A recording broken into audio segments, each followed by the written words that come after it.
She leaned close, smiling like a bride in a magazine, and whispered, "You don't get to eat here." My parents did not flinch, not even when the server skipped my table like I was a stain on the linen, so I stood up, thanked them for the invitation, and walked out with the one thing they never noticed I had, which was proof. Before I tell you what I triggered from the parking lot, tell me, where are you listening from? My name is Riley Jenkins, and if you looked at the seating chart posted outside the mahogany double doors of the ballroom, you would not have found me. I was a ghost in a Vera Wang crowd, a glitch in the perfect matrix my family had spent 6 figures to construct. The venue was one of those sprawling terracotta resorts nestled deep in the Sonoran Desert, just outside of Scottsdale, Arizona. Outside, the heat was enough to melt the asphalt, a dry, oppressive furnace that hovered around 102 degrees even as the sun began to dip behind the Camelback Mountain. Inside, however, the air was chilled to a crisp 68 degrees, scented with expensive white lilies and the metallic tang of vintage champagne. I sat at a round table pushed aggressively close to the service entrance. While every other table in the room was draped in heavy, ivory linen and set with chargers rimmed in 24-karat gold. Mine was bare. There was no centerpiece. There was no water goblet catching the light of the chandeliers. There was not even a napkin. It was a small table, likely pulled from a storage closet at the last minute, intended for vendors or perhaps a DJ's assistant. But tonight, it was for the sister of the bride. I kept my hands folded in my lap, watching the room with the detached clinical gaze I used in my profession. 250 guests. I calculated the cost per head quickly, based on the open bar, the filet mignon being plated at the head table, and the sheer volume of exotic flowers. My parents were spending roughly $400 a person. That meant there was $100,000 in this room, all designed to celebrate the union of my younger sister, Caitlin, and her husband, Ethan Vale. The noise of the room was a dull roar of polite laughter and silverware clinking against china.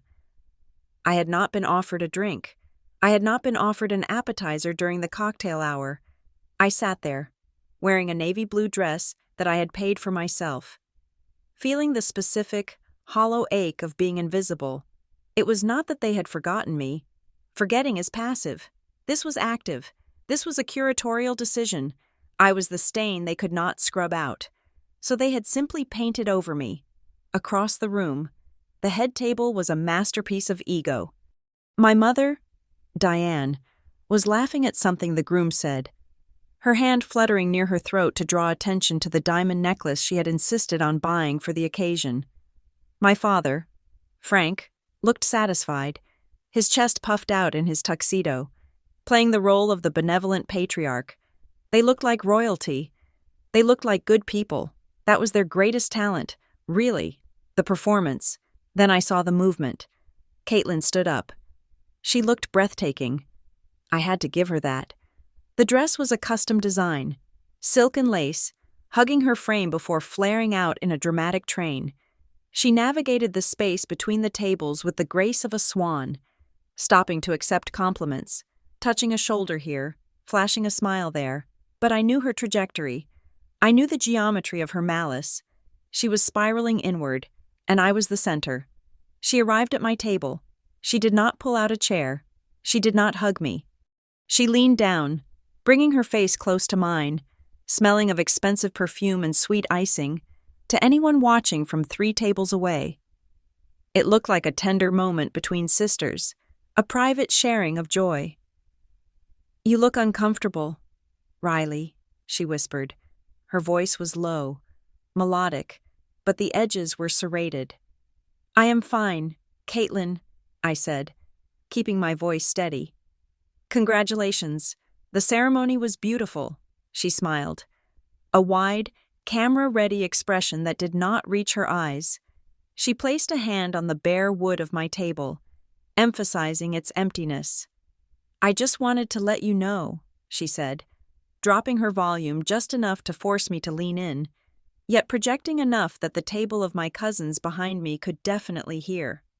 "We did not order a plate for you. I mean, look at you. You really do not need the calories. And honestly, at 400 a head, I did not want to waste good food on a bad investment. The air around us seemed to freeze. The cousins behind me stopped chewing. The hum of conversation in our immediate vicinity dropped a decibel. This was the moment. This was the test. In the past, the old Riley, the Riley of 5 years ago, would have cried. She would have pleaded. She would have asked, "Why do you hate me?" and caused the scene they were all desperate for me to cause so they could point and say, "See? She is unstable." But I was not that Riley anymore. I looked past Caitlin's shoulder, straight at the head table. I locked eyes with my mother. Diane saw it. She saw Caitlin leaning over me. She saw the lack of food on my table. She saw the humiliation happening in real time. She paused, her fork halfway to her mouth. Then, with a practiced smoothness, she turned her head and began adjusting the corsage on her wrist, feigning fascination with a pedal. I looked at my father. Frank was looking right at me. He took a slow sip of his scotch, his eyes hard and unblinking. He nodded, almost imperceptibly, as if to say, "This is the order of things." They agreed. This was not just Caitlin being a brat. This was a family policy. I was to be punished for existing outside of their control. Caitlin was still waiting for a reaction. She wanted tears. She wanted anger. She wanted me to flip the table so she could play the victim on her wedding day. Instead, a server appeared. He was young, barely 20, holding a pitcher of water. He looked at my table, then at his clipboard, then at Caitlin, and finally at me. He looked terrified. "Excuse me," I said to him, my voice calm, cutting through the tension. "Could I please get a glass of water?" The boy looked at Caitlin. She gave him a sharp look, a silent command. He swallowed hard, his face flushing red. He turned to me, lowering his voice, clearly hating himself for what he had been instructed to say. "I am so sorry, ma'am," he stammered. This table is designated as self-managed. I am not allowed to serve this section." Self-managed. The corporate absurdity of the phrase almost made me laugh. It was a term you used for a buffet line or a vending machine. Not a guest at a black-tie wedding. It was the final confirmation. My exclusion had been itemized in the catering contract.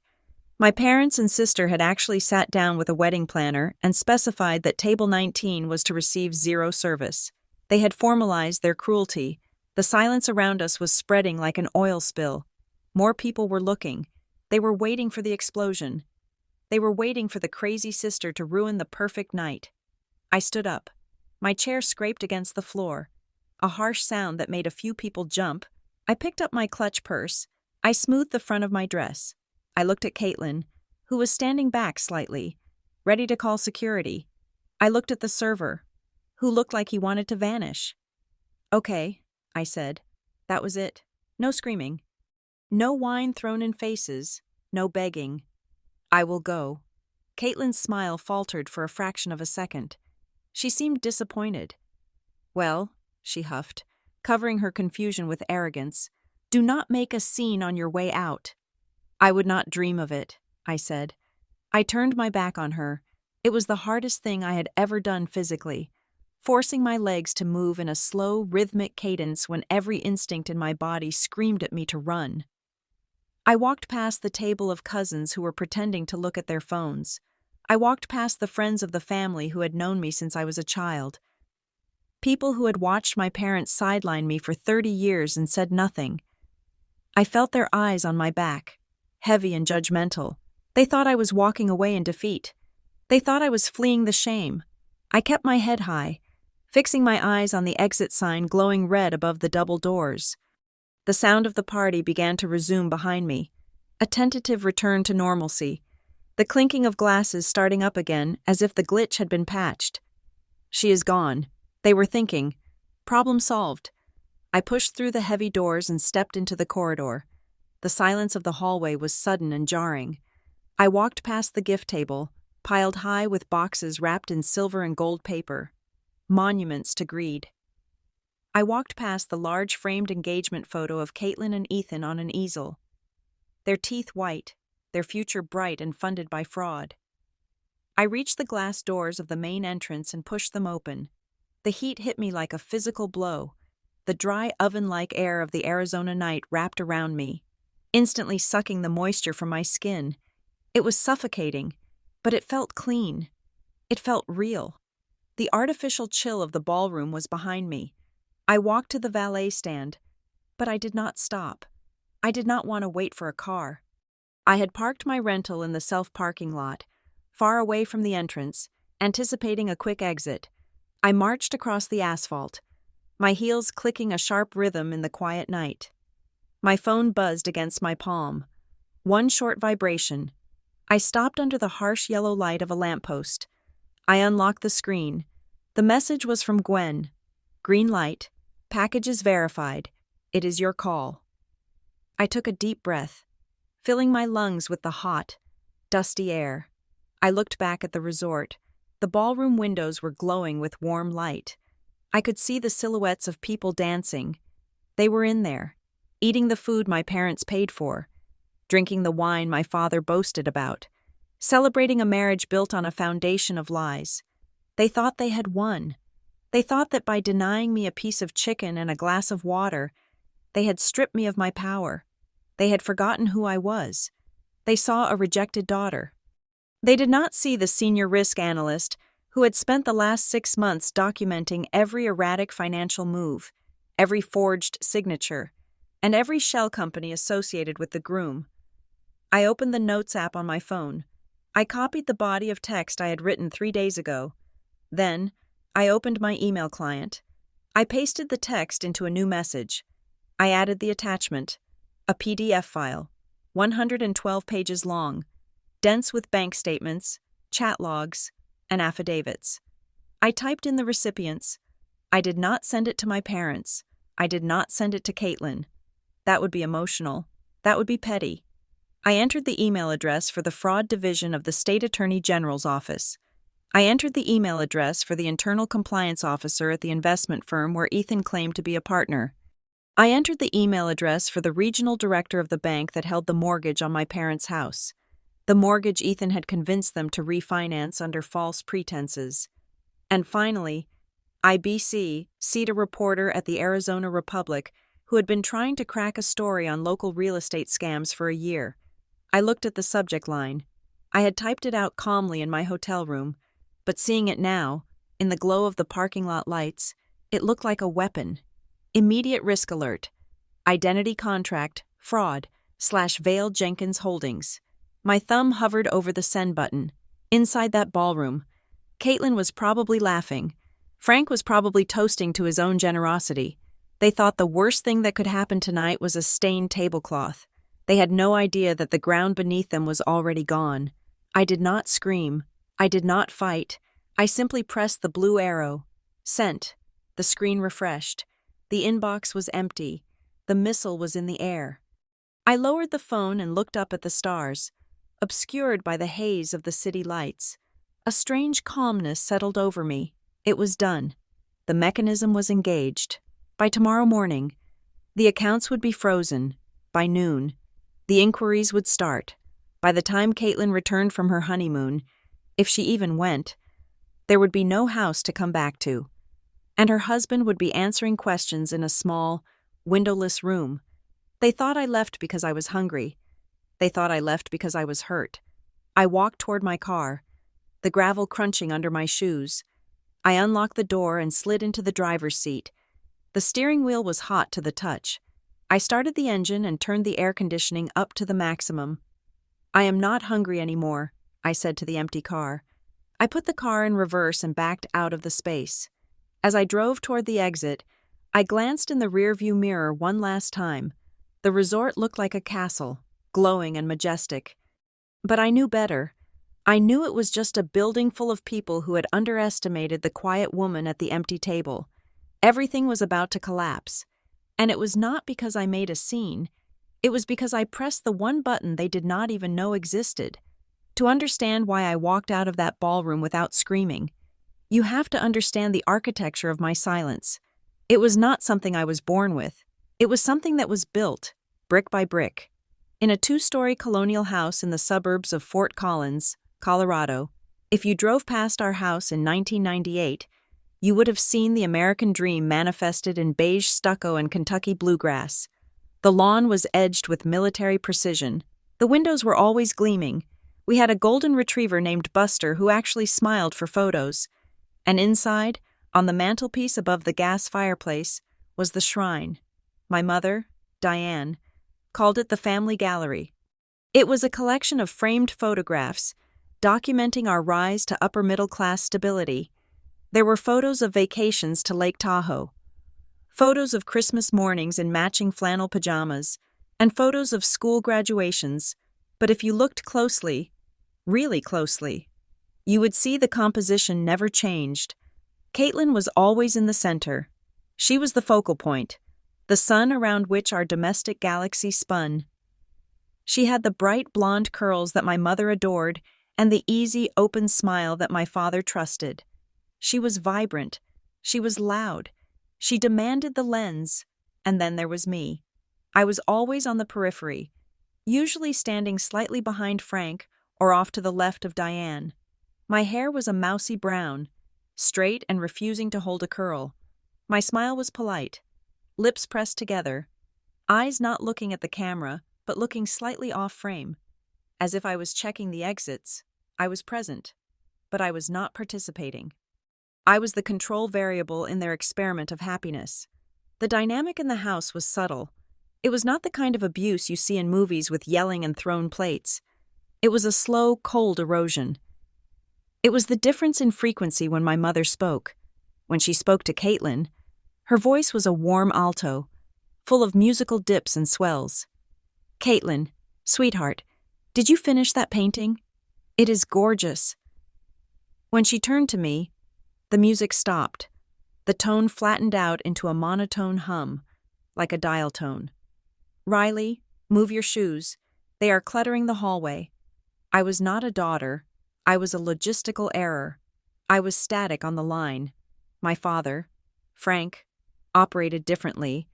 For Frank, human value was determined by what could be printed on a business card. He was a regional sales director for a pharmaceutical company, a job that involved a lot of handshakes, golf games, and aggressive laughter. He loved things that were tangible. He loved quotas, bonuses, and titles. I did not fit into his spreadsheet. I was a quiet child who liked puzzles and reading contracts. By the time I was 22 and working remotely as a junior data analyst, Frank had already written me off. He would come home, loosen his tie, and ask Caitlin about her day as a marketing intern, a job he understood because it involved people skills. Then he would look at me, sitting at the kitchen island with my laptop, and ask, "Still playing on the computer? Riley, when are you going to get a real job where you actually leave the house?" He did not understand that in my pajama job, I was analyzing risk vectors for a logistics firm in Chicago. He did not understand that I made more in a week than Caitlin made in a month. But I never corrected him. Correction was seen as disrespect. The real trouble, however, was not that I was quiet. It was that I was right. I had a habit of noticing things that were supposed to remain hidden. My brain did not filter out the background noise. It amplified it. I saw the micro-expressions people made before they lied. I saw the discrepancies in stories that did not add up. I remember the first time it happened vividly. I was 14.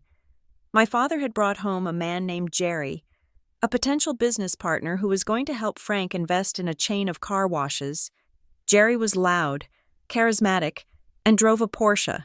He sat at our dinner table, eating my mother's roast beef, talking about double-digit returns and passive income. Frank was mesmerized. Diane was charmed. Caitlin was flirting with him harmlessly, but I was watching Jerry's hands. Every time he mentioned a specific number, like 15% ROI or guaranteed within 6 months, he would touch his nose. It was a quick, nervous tick, and I noticed that his watch, a Rolex, was a fake. The second hand ticked. It did not sweep. A man managing millions does not wear a knockoff watch to a business dinner unless the millions do not exist. After dinner, as Jerry's taillights faded down the street, Frank was beaming. That is the ticket. Diane, that is how we retire early. I stood by the dishwasher, loading plates. He is lying, I said. The room went dead silent. Frank turned slowly, his face flushing that dangerous shade of purple. Excuse me? He is lying, I repeated, not looking up from a dirty plate.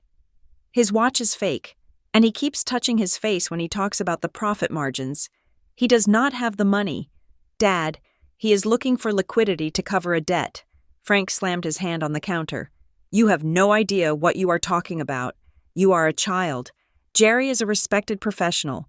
You are just being negative because you do not know how to talk to people, Diane chimed in, her voice icy. Riley, go to your room. Do not spoil your father's excitement just because you are jealous of his success. I went to my room. I did not cry. I just wrote it down in my journal. Jerry. Fake watch. Nervous tick. Ponzi scheme. 6 months later. Jerry was arrested for wire fraud. He had taken $50,000 from my father. When the news broke, I expected an apology. I expected Frank to come into my room and say, You were right, Riley. I should have listened. That never happened. At dinner that night, the mood was somber. Frank stared at his mashed potatoes. Diane looked weepy. They talked about how unlucky they were, how Jerry was such a master manipulator that no one could have seen it coming. No one could have known, Diane sighed. I sat there, chewing my green beans, realizing the truth. They remembered I had warned them. They knew I was right, and they hated me for it. Admitting I was right would mean admitting they were fools. And in the Jenkins household, maintaining the facade of competence was more important than the truth. It happened again when Caitlin brought home a boyfriend named Marcus during her sophomore year of college. He was pre-law, handsome, and volunteered at an animal shelter. Perfect. But I saw the way he looked at the waitress when she got his order wrong. A flash of pure, cold rage that disappeared instantly behind a smile. I saw the way he gripped Caitlin's arm just a little too hard when she interrupted him. He has a temper, I told Diane while we were folding laundry. Be careful with him. You are just bitter, Diane snapped, snapping a towel. Caitlin is happy. Marcus is a gentleman. Why can you not just be happy for your sister? 3 months later, Marcus was suspended from the university for getting into a bar fight and putting a guy in the hospital. Caitlin came home crying, hiding a bruise on her wrist. Again, silence. No. You were right, Riley. Just a collective family effort to sweep the debris under the rug and pretend the foundation was not cracking. That was when I learned the most important lesson of my life. In my family. The truth was not a gift. It was an insult. So I stopped speaking. I learned to let the water flow over me. I became a master of the non-reaction. When Frank made a bad stock pick based on a tip from a golf buddy, I nodded and said, Interesting strategy, Dad.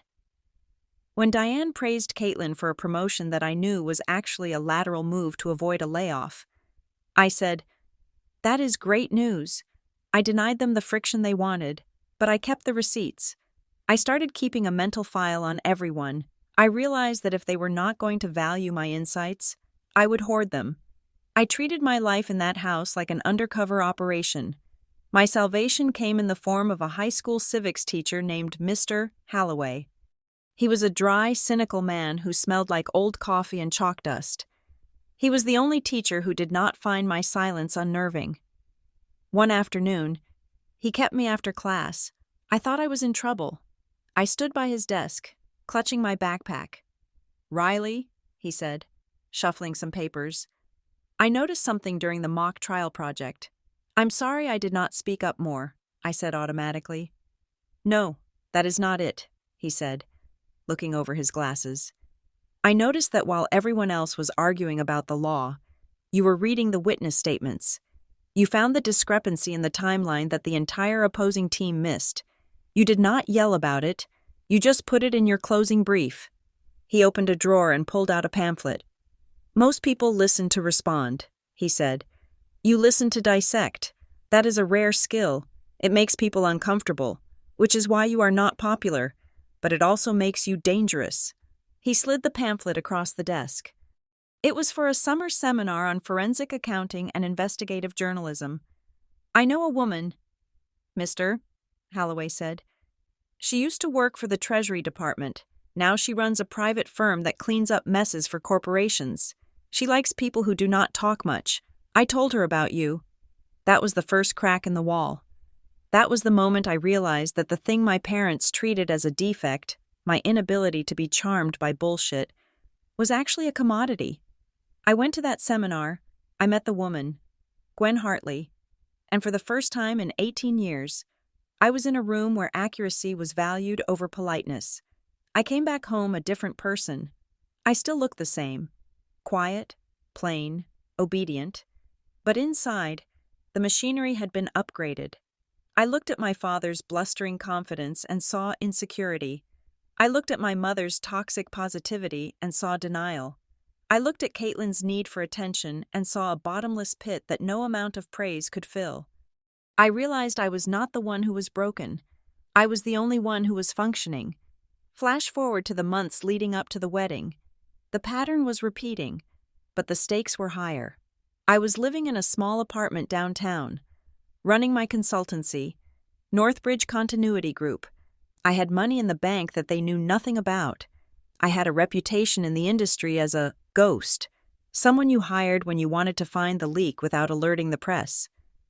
When Caitlin announced her engagement to Ethan, the family machinery went into overdrive.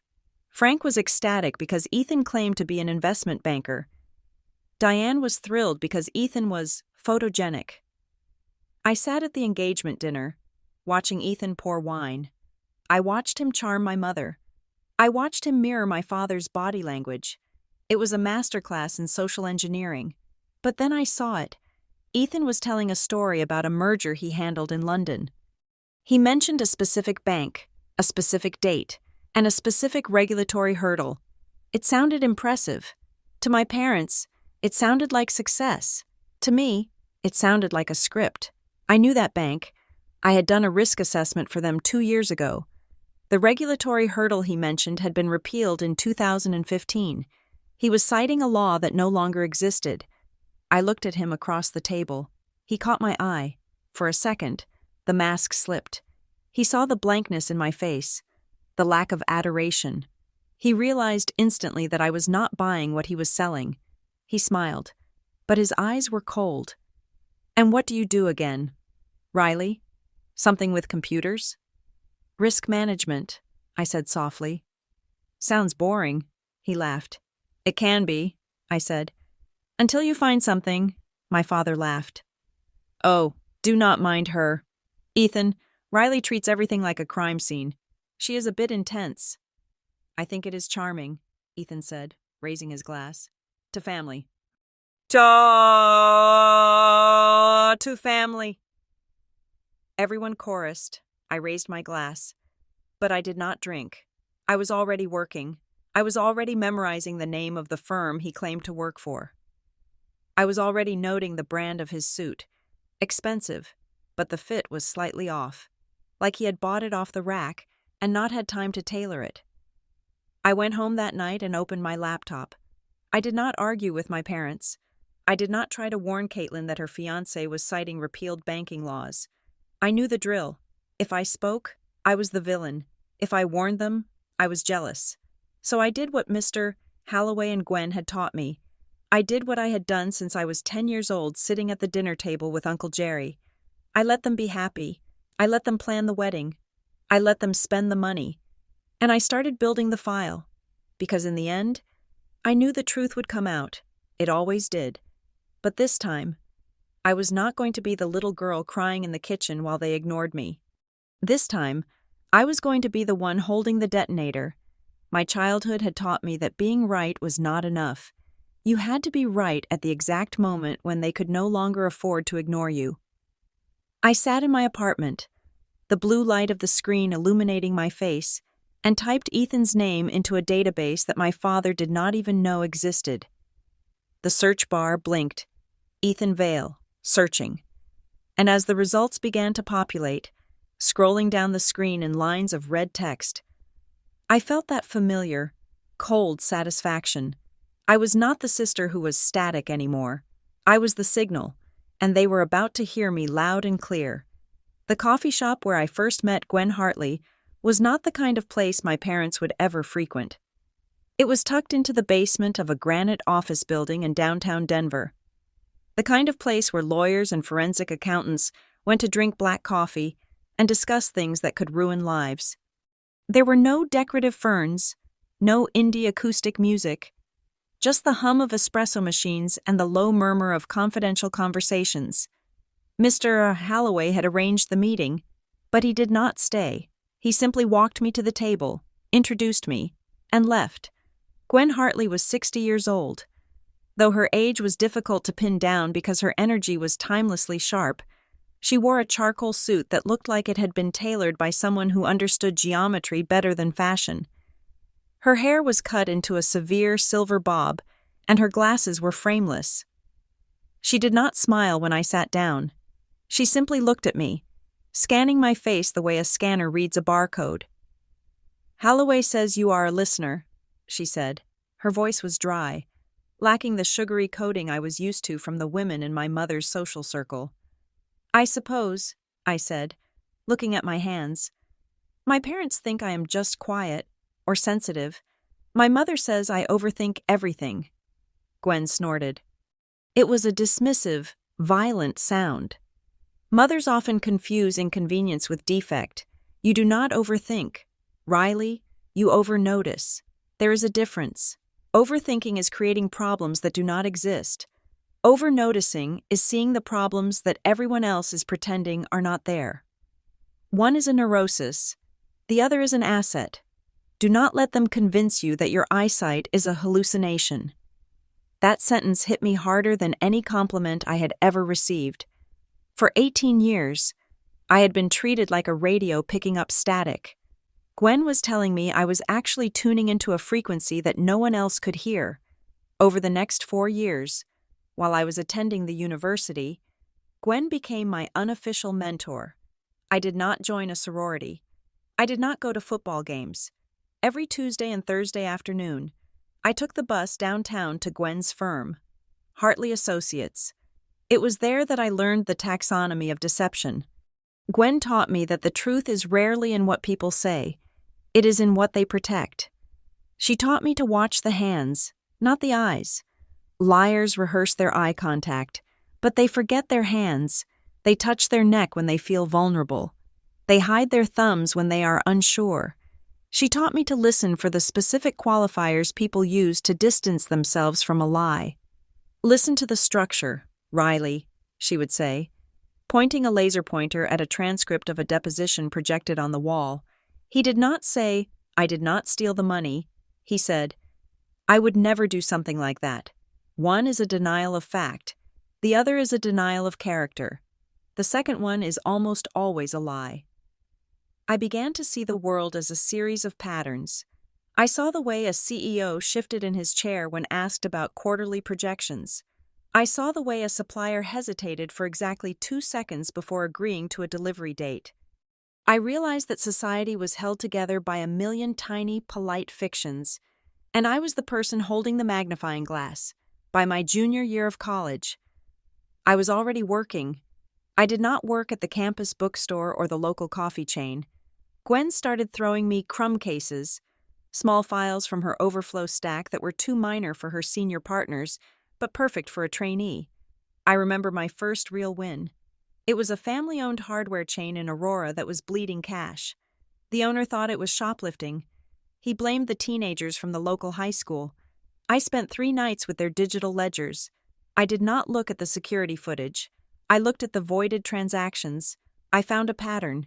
Every Friday afternoon between 2 and 4 o'clock, a specific register would process a high volume of refunds for items that had never been restocked in the inventory system.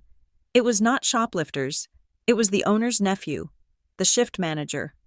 He was processing fake returns and pocketing the cash. When I presented the report to the owner, he cried.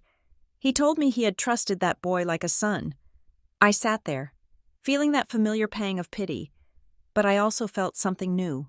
Control. I had used my over-noticing to stop a leak. I had turned my defect into a shield. I founded my own company, Northbridge Continuity Group. The summer after I graduated, the name was intentionally boring. I wanted it to sound like a generic consulting firm, the kind of business that blends into the background of a bank statement. I did not want a flashy website. I did not want fame. I wanted clients who needed discretion. I worked from my laptop, usually from my small apartment or a quiet corner of the library. To my family, this was just Riley playing on her computer. When I visited home, Frank would ask, "So, still doing that data entry thing?" "It is consulting." "Dad," I would say, Right. Consulting. Well, keep at it. Maybe you will find something with benefits eventually." He had no idea that my data entry thing was billing at $150 an hour. He had no idea that I had just signed a retainer contract with a regional logistics firm to audit their supply chain for fraud. He saw a girl in a hoodie typing. He did not see the CEO of a solvent, profitable limited liability company, and I let him believe it. In fact, I encouraged it, because by then, I had realized something else about my family. They were financial predators who viewed themselves as victims. My father made a good salary, but he spent it like he was royalty. He bought cars he did not need to impress neighbors he did not like. My mother spent thousands on image maintenance, clubs, clothes, cosmetic treatments, and Caitlin was a black hole of want. She needed the best phone, the best trips, the best clothes, because she had been raised to believe she was the main character of the universe. They were constantly on the edge of a cliff, and they did not even know it. This was where my secret life began to bleed into theirs. I would come home for a Sunday dinner and see a final notice envelope on the counter, hastily covered by a magazine. I would hear my mother whispering on the phone to a creditor, using her charming voice to beg for an extension. I would see Frank staring at the ceiling, the stress radiating off him in waves, and because I was still Riley, because somewhere deep down, I still wanted to be a good daughter, I fixed it. I did not hand them cash. That would have required a conversation. That would have required them to acknowledge that the failure daughter was bailing them out, and worse, it would have told them I had money. If they knew I had money, the dynamic would shift instantly. I would no longer be the invisible object. I would become the resource. They would guilt me, manipulate me, and drain me dry until I was as empty as their bank accounts. So, I did it from the shadows.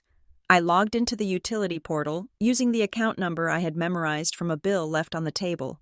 I paid the overdue electricity balance. Transaction complete. $340.50. I called the credit card company pretending to be my mother.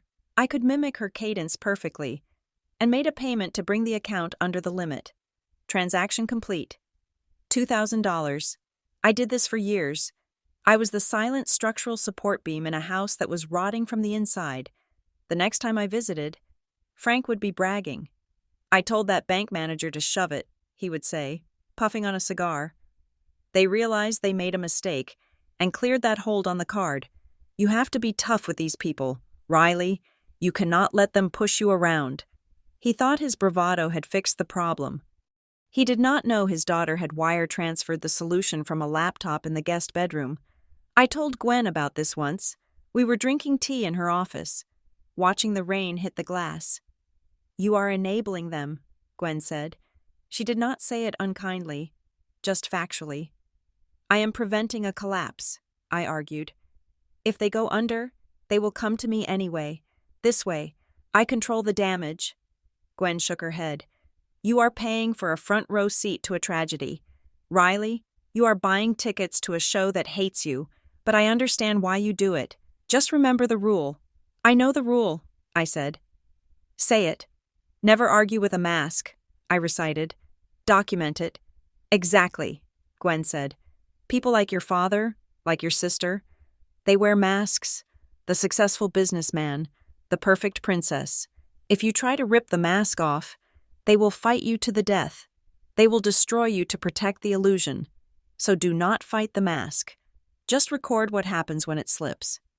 That advice became my religion. I stopped trying to warn them verbally. I stopped saying, "Dad, that investment looks risky." Instead, I started a digital archive. I created a secure, encrypted server partition on my customized system. I named it Project Glass House. Every time my father sent me an email bragging about a new venture, I saved it. Every time Caitlin asked to borrow money for an emergency that turned out to be a designer handbag, I saved the text messages. Every time I paid a bill for them, I downloaded the receipt and filed it under Hidden Subsidies. I tracked the dates. I tracked the amounts. I tracked the lies. When Frank told the extended family that he had fully funded Caitlin's college tuition, I saved the bank statements showing the student loans he had taken out in her name without her fully understanding the terms. When Diane claimed she had retired from her part-time job to focus on charity, I saved the termination letter she had left in the trash can, which cited chronic absenteeism. I was building a museum of their reality. I told myself I would never use it.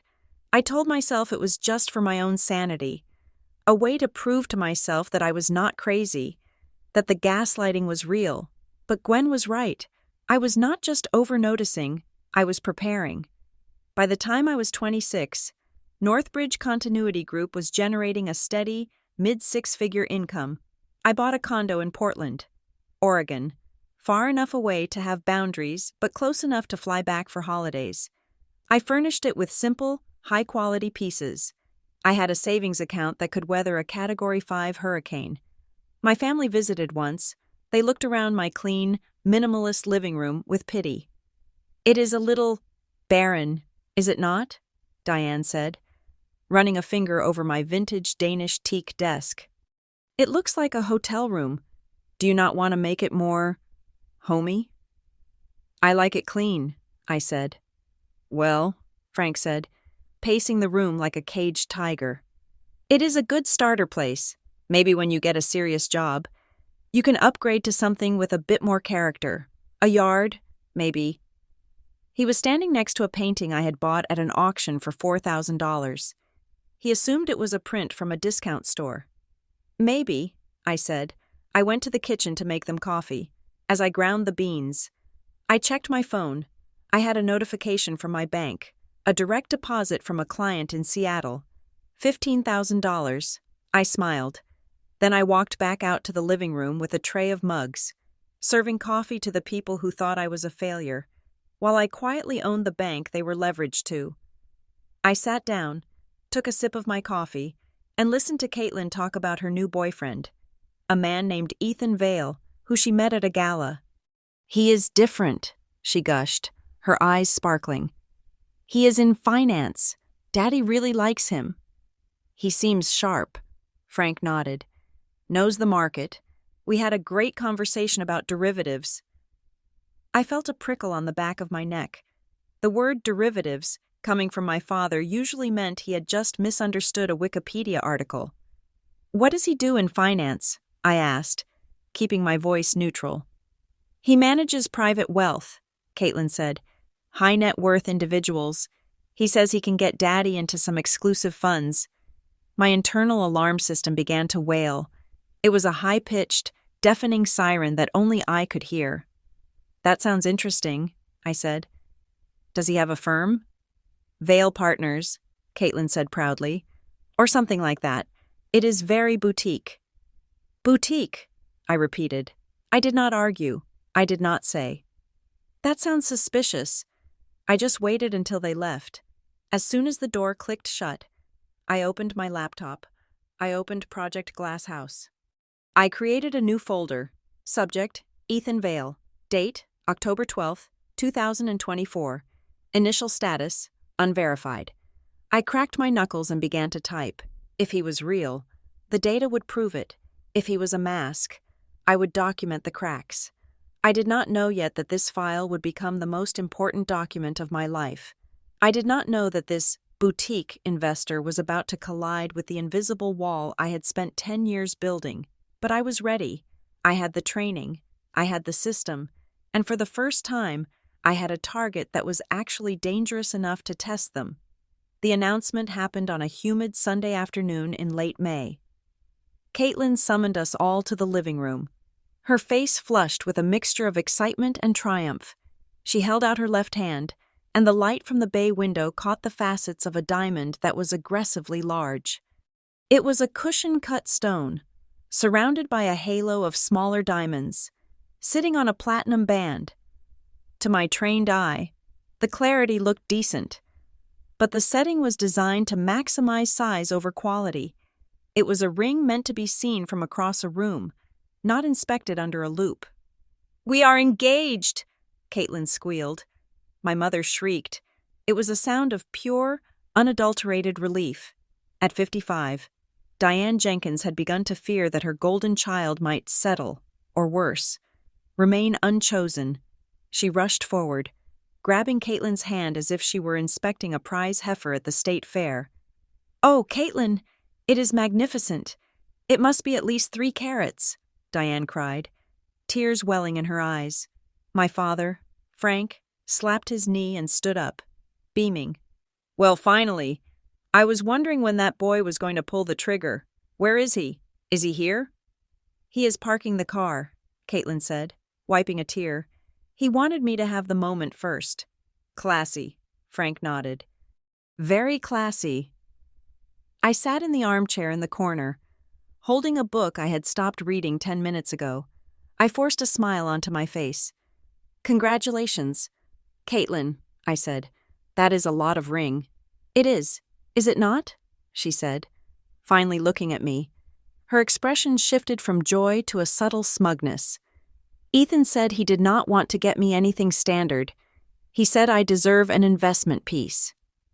Investment piece. The phrase hung in the air. A moment later, the front door opened, and Ethan Vale walked in.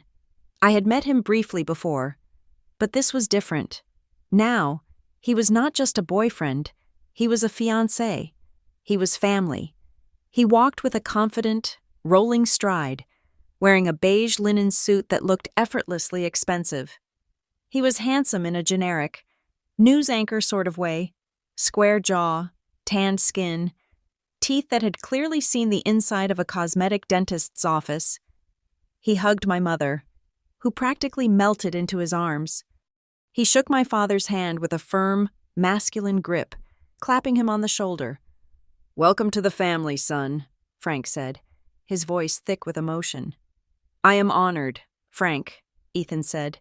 His voice was smooth, a rich baritone that sounded like it had been engineered in a sound booth. "Truly honored." Then, he turned to me.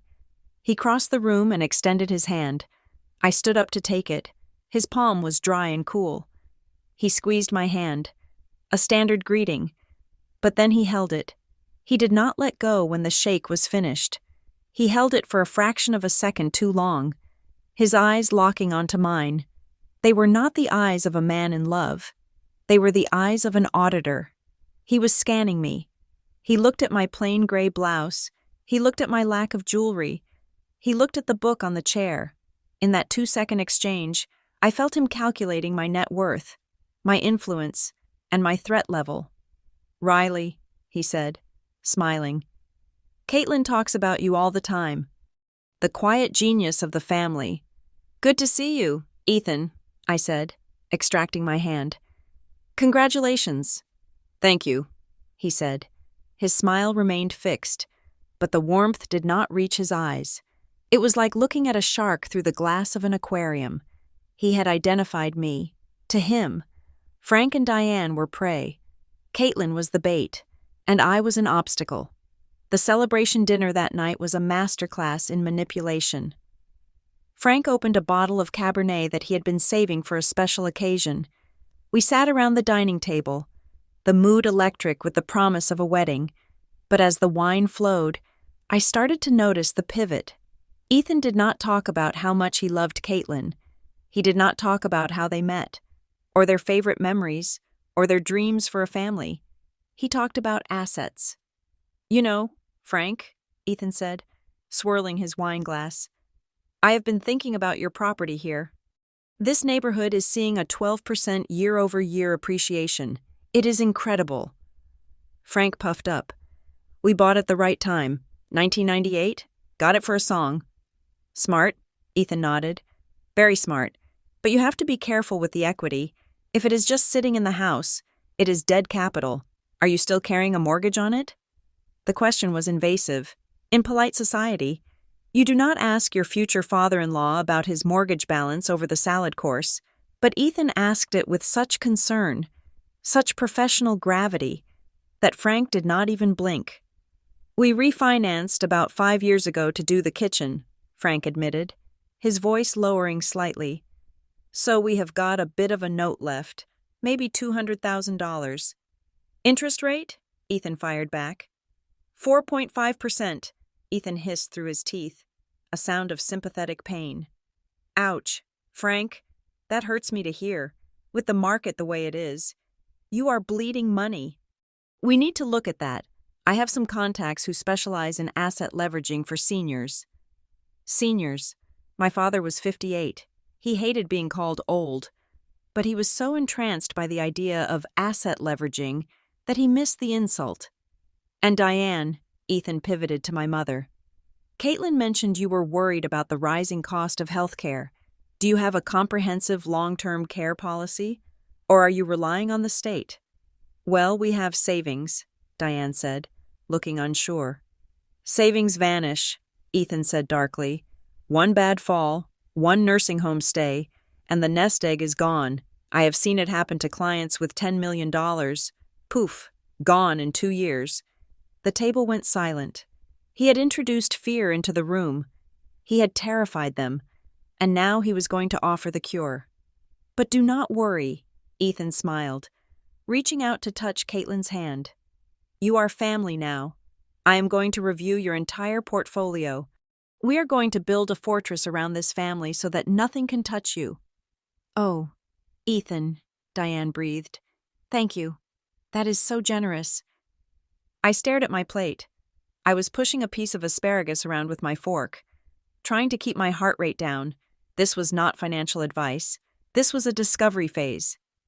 He was finding out exactly how much milk was in the cow before he started squeezing. Later that night, back in my apartment, I opened my laptop. The silence of my living room was a stark contrast to the noise of my parents' house. I made a cup of strong tea and sat down at my desk. Okay, Ethan, I whispered. Let us see who you are. I started with the basics. LinkedIn. His profile was pristine. Ethan Vale, managing partner, Vale Partners. Private wealth management, Scottsdale, New York, London. The photo was a professional headshot. Perfect lighting, perfect suit. But as I scrolled down, the cracks began to appear. His work history was vague. He listed senior consultant at a major bank for 3 years, but there were no specific team names, no project details, just buzzwords, spearheaded global initiatives, optimized high-yield portfolios. I looked at his connections, 500 plus, but when I clicked on them, they were mostly realtors, car salesmen, and accounts with no profile pictures.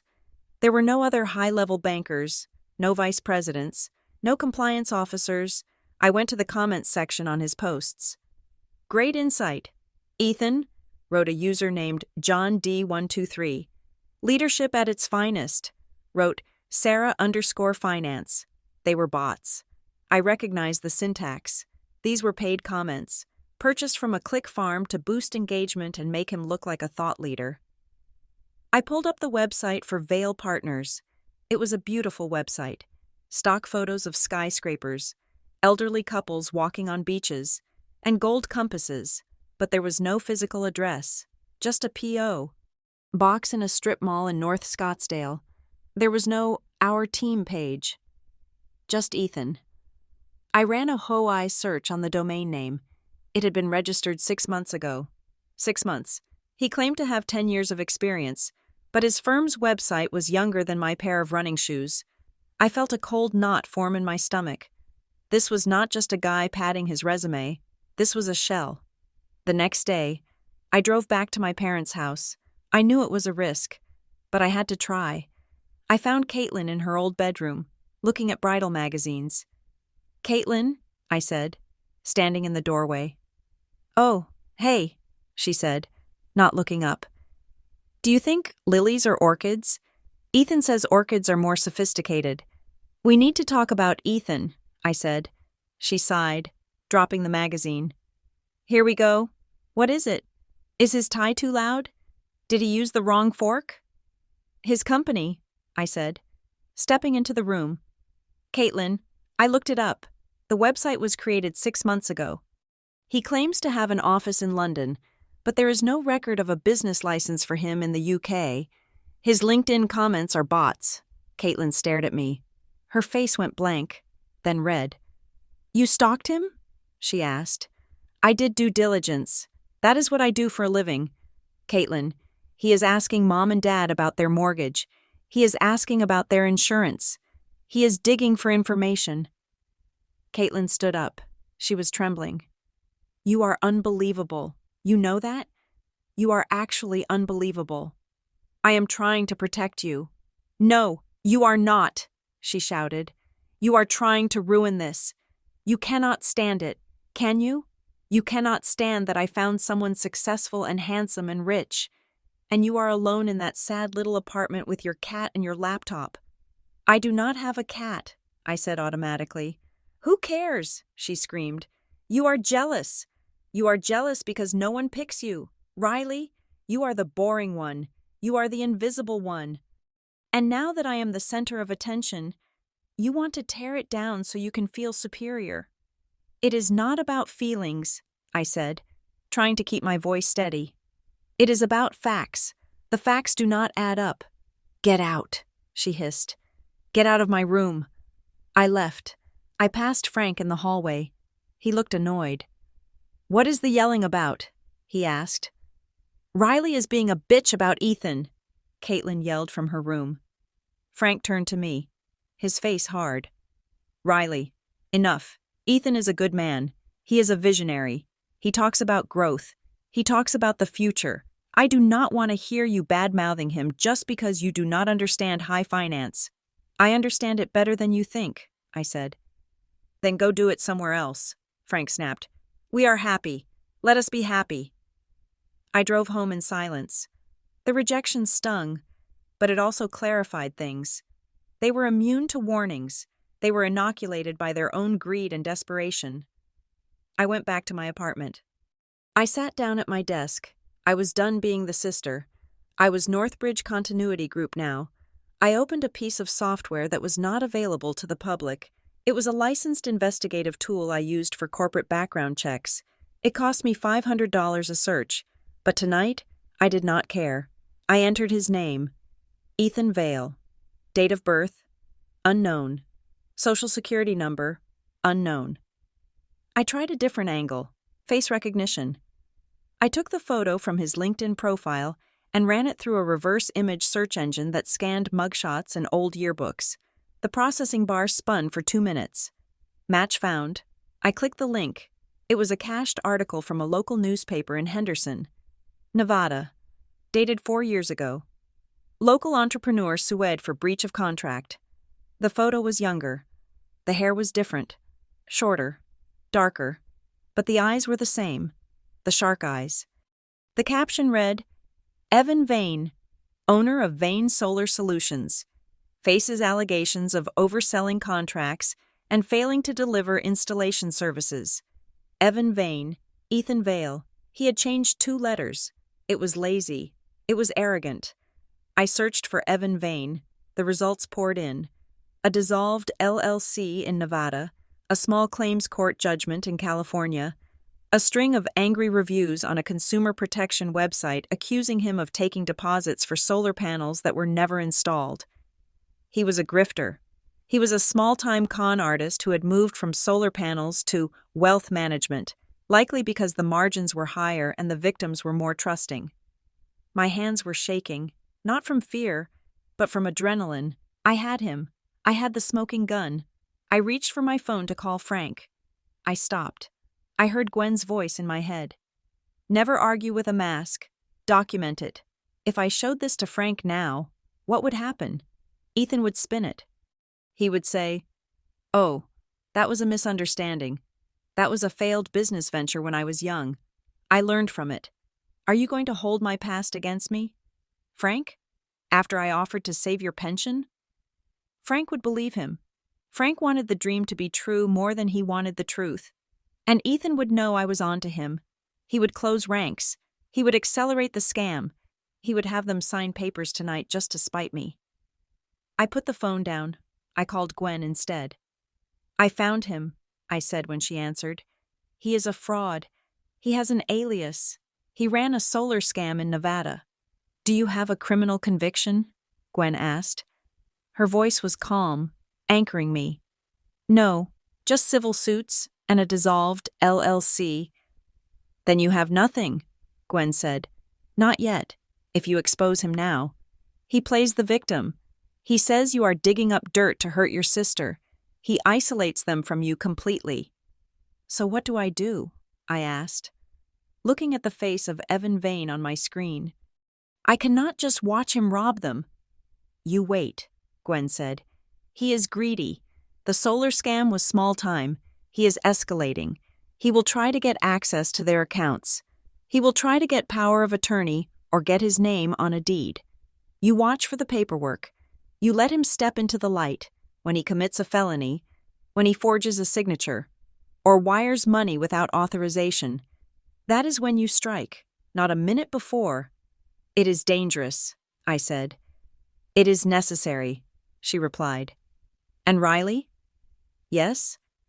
"Protect yourself. If he is digging into their finances, he will eventually look at yours. Make sure you are a ghost." I hung up. I looked at the screen one last time. I took a screenshot of the article about Evan Vane. I saved it to Project Glass House under a new subfolder, Evidence Level 1. Then, I logged into my own bank accounts. I enabled two-factor authentication on everything. I called my credit monitoring service and placed a freeze on my credit report. I went through my social media, which was already sparse, and scrubbed any reference to my business, my location, or my friends. I was going dark. If Ethan Vale wanted to play a game of hidden identities, he was about to learn that he was playing against a grandmaster. He thought he was the predator in the Jenkins house.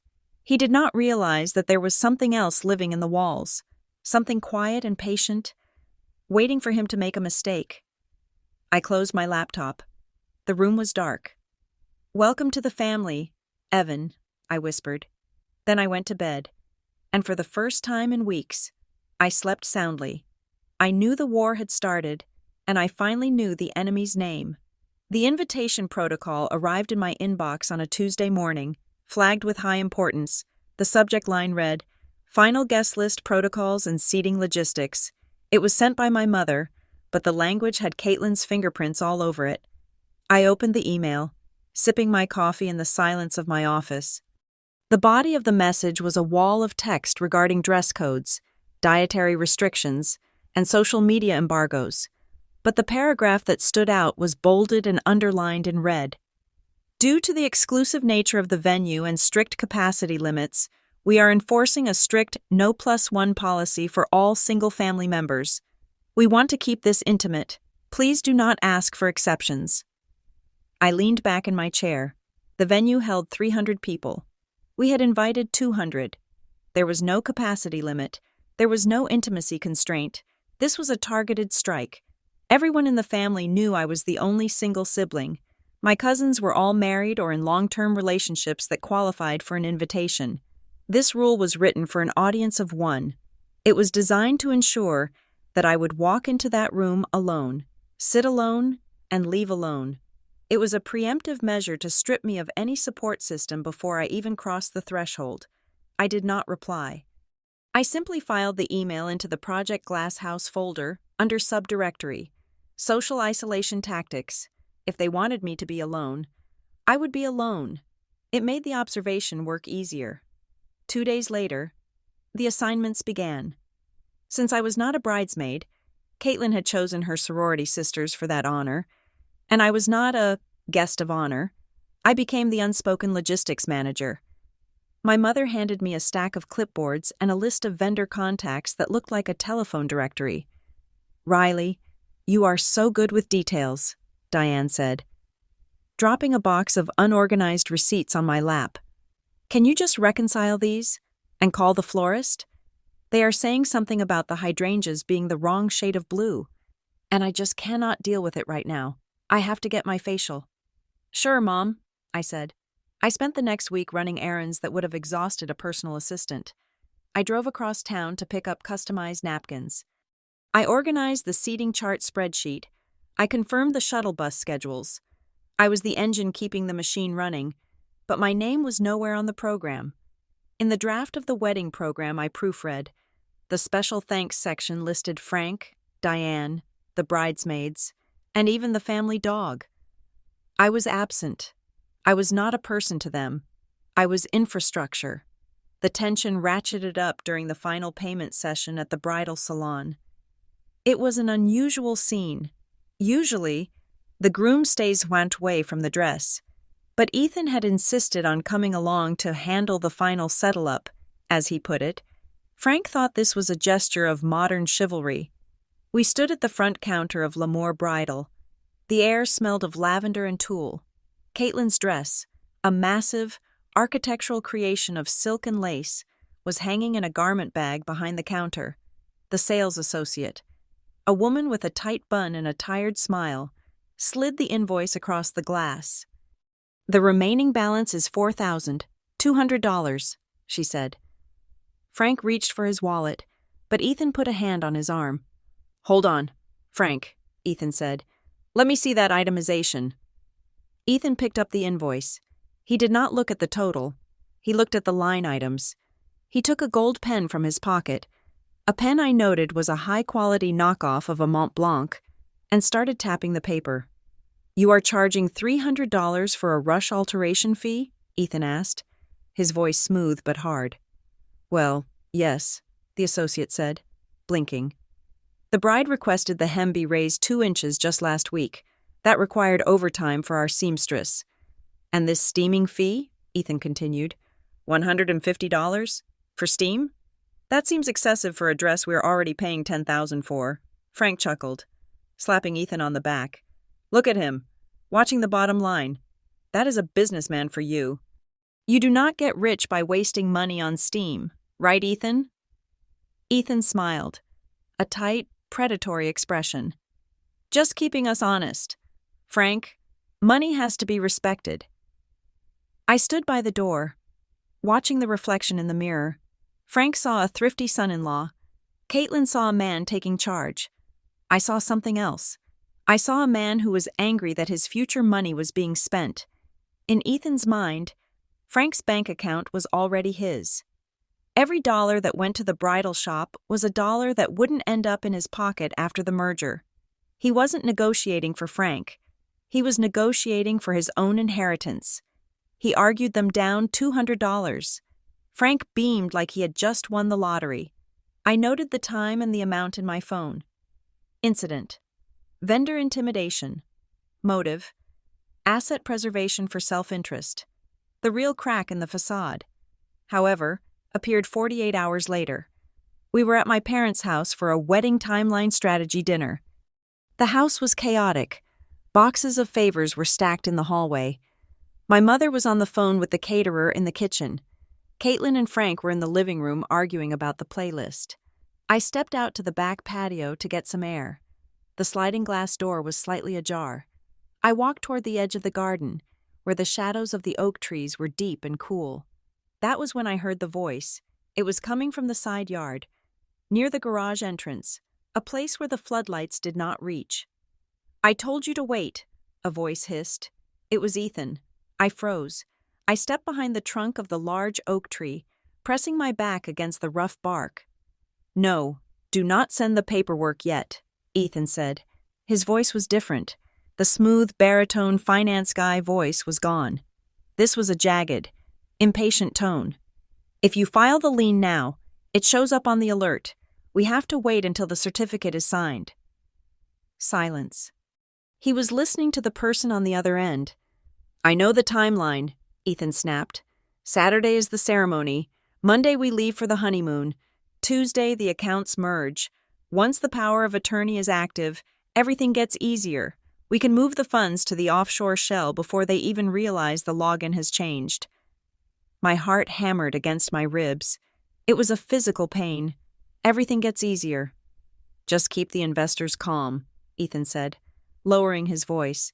Tell them the liquidity event is scheduled for next week. I am looking at the house right now. It is plenty of collateral. Okay, bye. I heard the beep of the call ending. I heard his footsteps crunching on the gravel as he walked back toward the front door. I waited 2 full minutes before I dared to breathe. He was not just after a little money.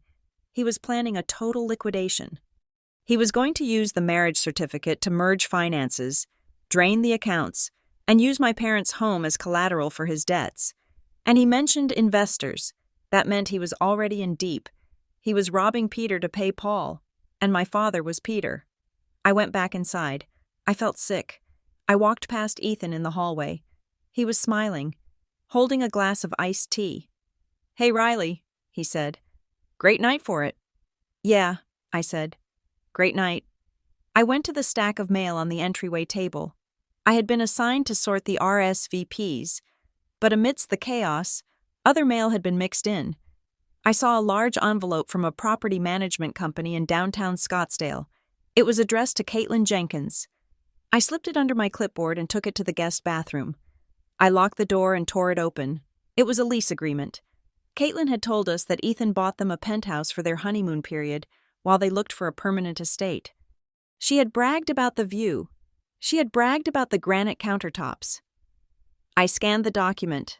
Property, the Meridian Luxury Lofts, Unit 4B, lease term, 6 months, monthly rent, $6,500. Tenant, Caitlin Jenkins, guarantor, none. Ethan's name was nowhere on the paper. He had made her sign the lease. He had probably told her it was for credit building or tax purposes. If he stopped paying, which he would, Caitlin was on the hook for nearly $40,000 of rent. He had no liability. He was a ghost in his own marriage. I took a picture of every page. My hands were shaking so hard the first image was blurry. I had to retake it. I flushed the toilet to cover the sound of my breathing. I washed my face with cold water. I had to try. One last time. I knew the rule. Never argue with a mask. But this was my sister. This was my mother. I could not watch them walk into the fire without screaming fire, at least once. I found Diane in the kitchen. She was alone, staring at a seating chart, looking exhausted and old. Mom, I said. Not now, Riley, she sighed. I cannot figure out where to put your Aunt Linda. She hates the air conditioning vents. Mom, please listen to me, I said, putting the phone on the counter. I found a lease, the apartment Ethan said he bought. He did not buy it. Caitlin is renting it. Her name is the only one on the contract. And I heard him on the phone. He is talking about moving funds next week. He is lying to us. You have to stop the wedding. Diane looked at me. She did not look at the phone. She looked at my face. Her expression hardened into something stone-like. Stop it, she whispered. Mom, look at the photo, I pleaded. I said stop it. She slammed her hand on the marble counter. My God, Riley, can you not let her have this? Can you not let us have this one moment of happiness without you dragging your dark, miserable cloud over it? I am trying to save you from bankruptcy, I snapped. You are jealous, Diane shouted. You are jealous because Caitlin is marrying a wealthy, successful man and you are alone. You are trying to sabotage her because you cannot stand being the second choice. I am sick of it. If you say one more word about Ethan, you are not coming to the wedding. Do you hear me? Do not ruin this. The silence that followed was absolute. I looked at my mother. I really looked at her. I saw the fear behind her eyes. She knew.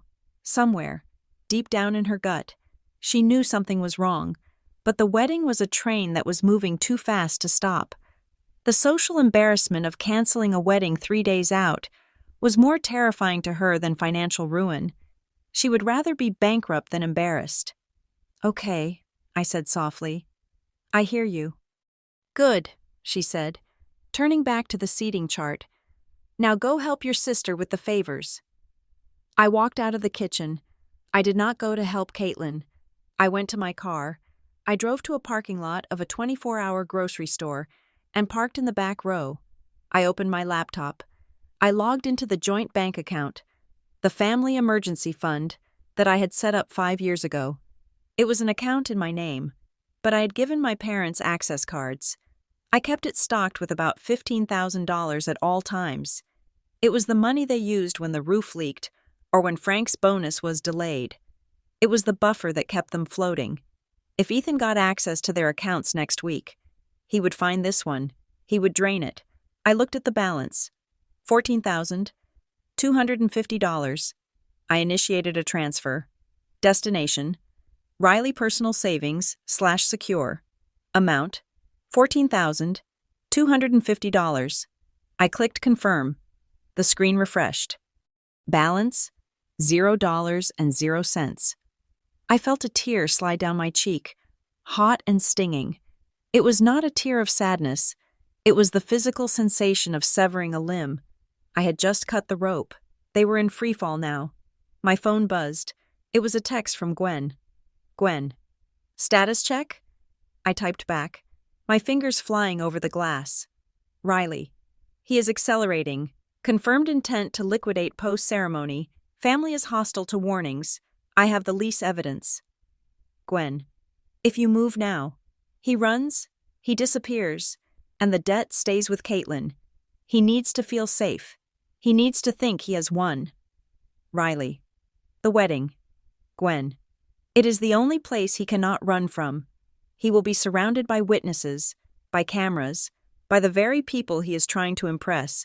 His ego is the cage. Let him walk into it. Riley. It will destroy my parents. Gwen. They are already destroyed. Riley. You are just deciding whether they get to keep the house or not. Do it. Prepare the package. I will have the team ready on my end. I looked at the empty parking lot, the neon lights of the grocery store reflected in the puddles. Okay, I said aloud. I was not the daughter anymore. I was the prosecutor. And the wedding was no longer a celebration. It was a trial. I closed the laptop. I started the car. I had 3 days to prepare the exhibit list. I had 3 days to make sure that when Ethan Vale said "I do," he was actually signing his own confession. I drove back toward my apartment, the engine humming a low, steady note. I felt cold, but it was a good cold. It was the cold of clarity. I was done begging them to listen. Now, I was just going to make them watch. I arrived at the resort at 4:30 in the afternoon, nearly an hour before the ceremony was scheduled to begin. I told myself it was to avoid the traffic coming out of Phoenix, but the truth was strategic. In my line of work, you never walk into a room without assessing the layout first. I needed to see the battlefield before the fog of war set in. The venue, the Camelback Vista Resort, was aggressively beautiful. It was the kind of place that smelled of money and sagebrush.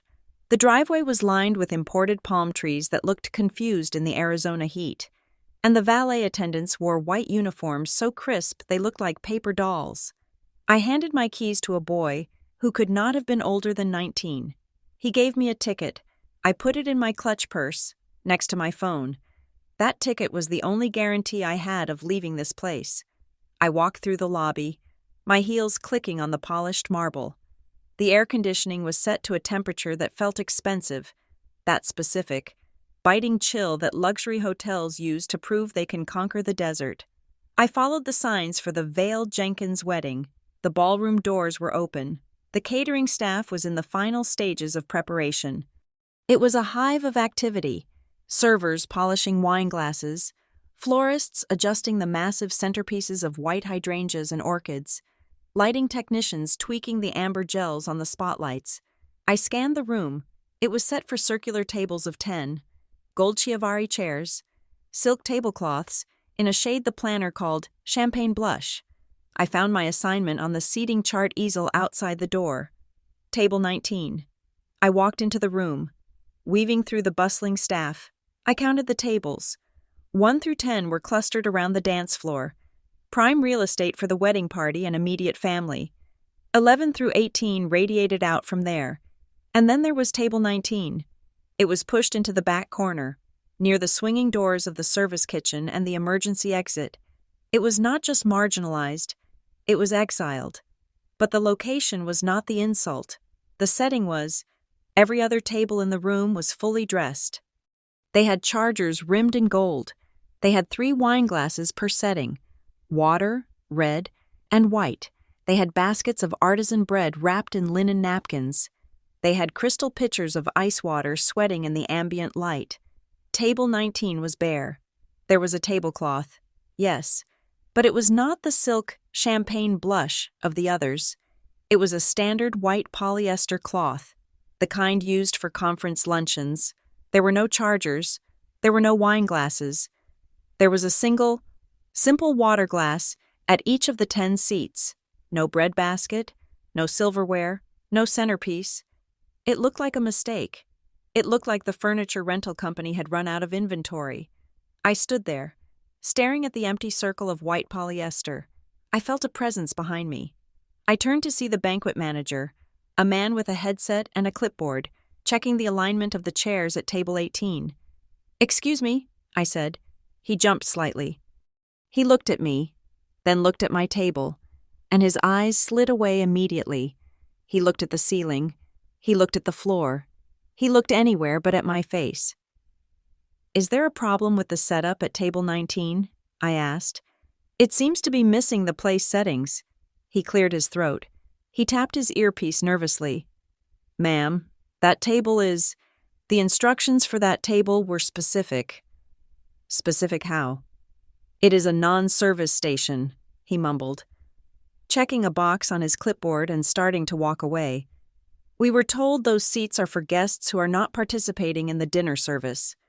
I watched him retreat. Not participating. I sat down in one of the empty chairs. I was the only person sitting in the vast, echoing room. I checked the time. 5 o'clock. The guests would be arriving soon. I could have left then. I could have walked out, driven home, and sent the email from the comfort of my sofa. But Gwen's voice was in my head. Let him walk into the cage. If I left now, I was just the rude sister who skipped the wedding. I had to stay. I had to let them execute the sentence. I had to let the humiliation be public, documented, and witnessed. I stood up and smoothed my dress. I walked out of the ballroom and made my way to the ceremony lawn. The ceremony was a masterpiece of performance art. The sun was setting, painting the sky in violent shades of orange and purple. A string quartet played a slowed-down, acoustic version of a pop song that was popular 3 years ago. I took my seat in the second row. As the sister of the bride, I should have been in the front row, or standing up there as a bridesmaid, but the front row was reserved for parents and honored guests. My seat was behind an aunt I had not seen in a decade, a woman who spent the entire time adjusting her hat. Ethan walked down the aisle first. He looked the part. The tuxedo fit him better than the suits I had seen him wear before, likely a new purchase on my father's credit card. He stood at the altar, hands clasped, looking solemn and rich. Then Caitlin, she looked beautiful. There was no denying that. The dress was spectacular, a cloud of white that seemed to glow in the twilight. She walked down the aisle on Frank's arm. My father looked proud, but I saw the tension in his jaw.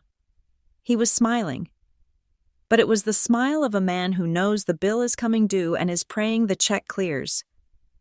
They reached the altar. The officiant, a man with a soothing voice who I suspected was hired online, began to speak about love, partnership, and trust. I listened to the vows. They were not personal. They were a collection of Pinterest captions strung together. "Ethan," Caitlin said, her voice trembling with practiced emotion, "you are my rock, my shelter. You gave me a life I never dreamed was possible. You gave me a lease," I corrected in my head. "You gave me a liability." "Caitlin," Ethan said, looking deep into her eyes, "I promise to build a future for us, to protect you, to invest in our happiness every single day." "Invest," He could not help himself. Even at the altar. He was using transactional language. The guests wiped away tears. My mother was sobbing into a lace handkerchief. I sat with my hands folded in my lap, my face a mask of polite interest. When they kissed, I clapped. I clapped because it was the protocol. I clapped because to stop clapping would draw attention, and I was not ready to be seen yet. The cocktail hour was a blur of past hors d'oeuvres and signature drinks. I took a glass of sparkling water from a tray, but I did not eat. I stood near a pillar, watching Ethan work the room. He was shaking hands, touching elbows, laughing at jokes. He was securing his investors. Every handshake was a contract. Every smile was a seal on the deal. At 7 o'clock, the doors to the ballroom opened for the reception. The crowd flowed in. The lights were dimmed, casting a warm, golden glow over the tables. The centerpieces were illuminated from below. It was magical. I walked to table 19, my cousins, who were assigned to sit with me, looked confused. They stood around the table, holding their drinks, looking at the bare white cloth. "Is this right?" my cousin Sarah asked, looking around. "Where are the plates? Where's the wine?" "I am sure they are bringing it," I said calmly. "Sit down, Sarah." We sat. The service began. It was a military operation. A battalion of waiters emerged from the kitchen, carrying silver trays high above their heads. They moved with synchronized precision. They swept through the room, depositing salads with goat cheese and walnuts, pouring Cabernet into crystal glasses, offering baskets of warm focaccia. They moved toward us. Then, like a stream flowing around a rock, they split. One stream went to table 18, the other went to table 20. They walked right past us. Sarah flagged down a waiter. "Excuse me?" We seemed to have been skipped. The waiter stopped. He was young, Hispanic, with kind eyes. He looked at the table number. He looked at his mental map. His face fell. "I am sorry," he whispered, leaning in so only Sarah could hear. "This table is designated as self-managed. I do not have tickets for this table." "Self-managed?" Sarah repeated, her voice rising. "What does that mean? Do we go to the kitchen?" "I do not know," the waiter said, looking terrified. "I just follow the chart." He hurried away.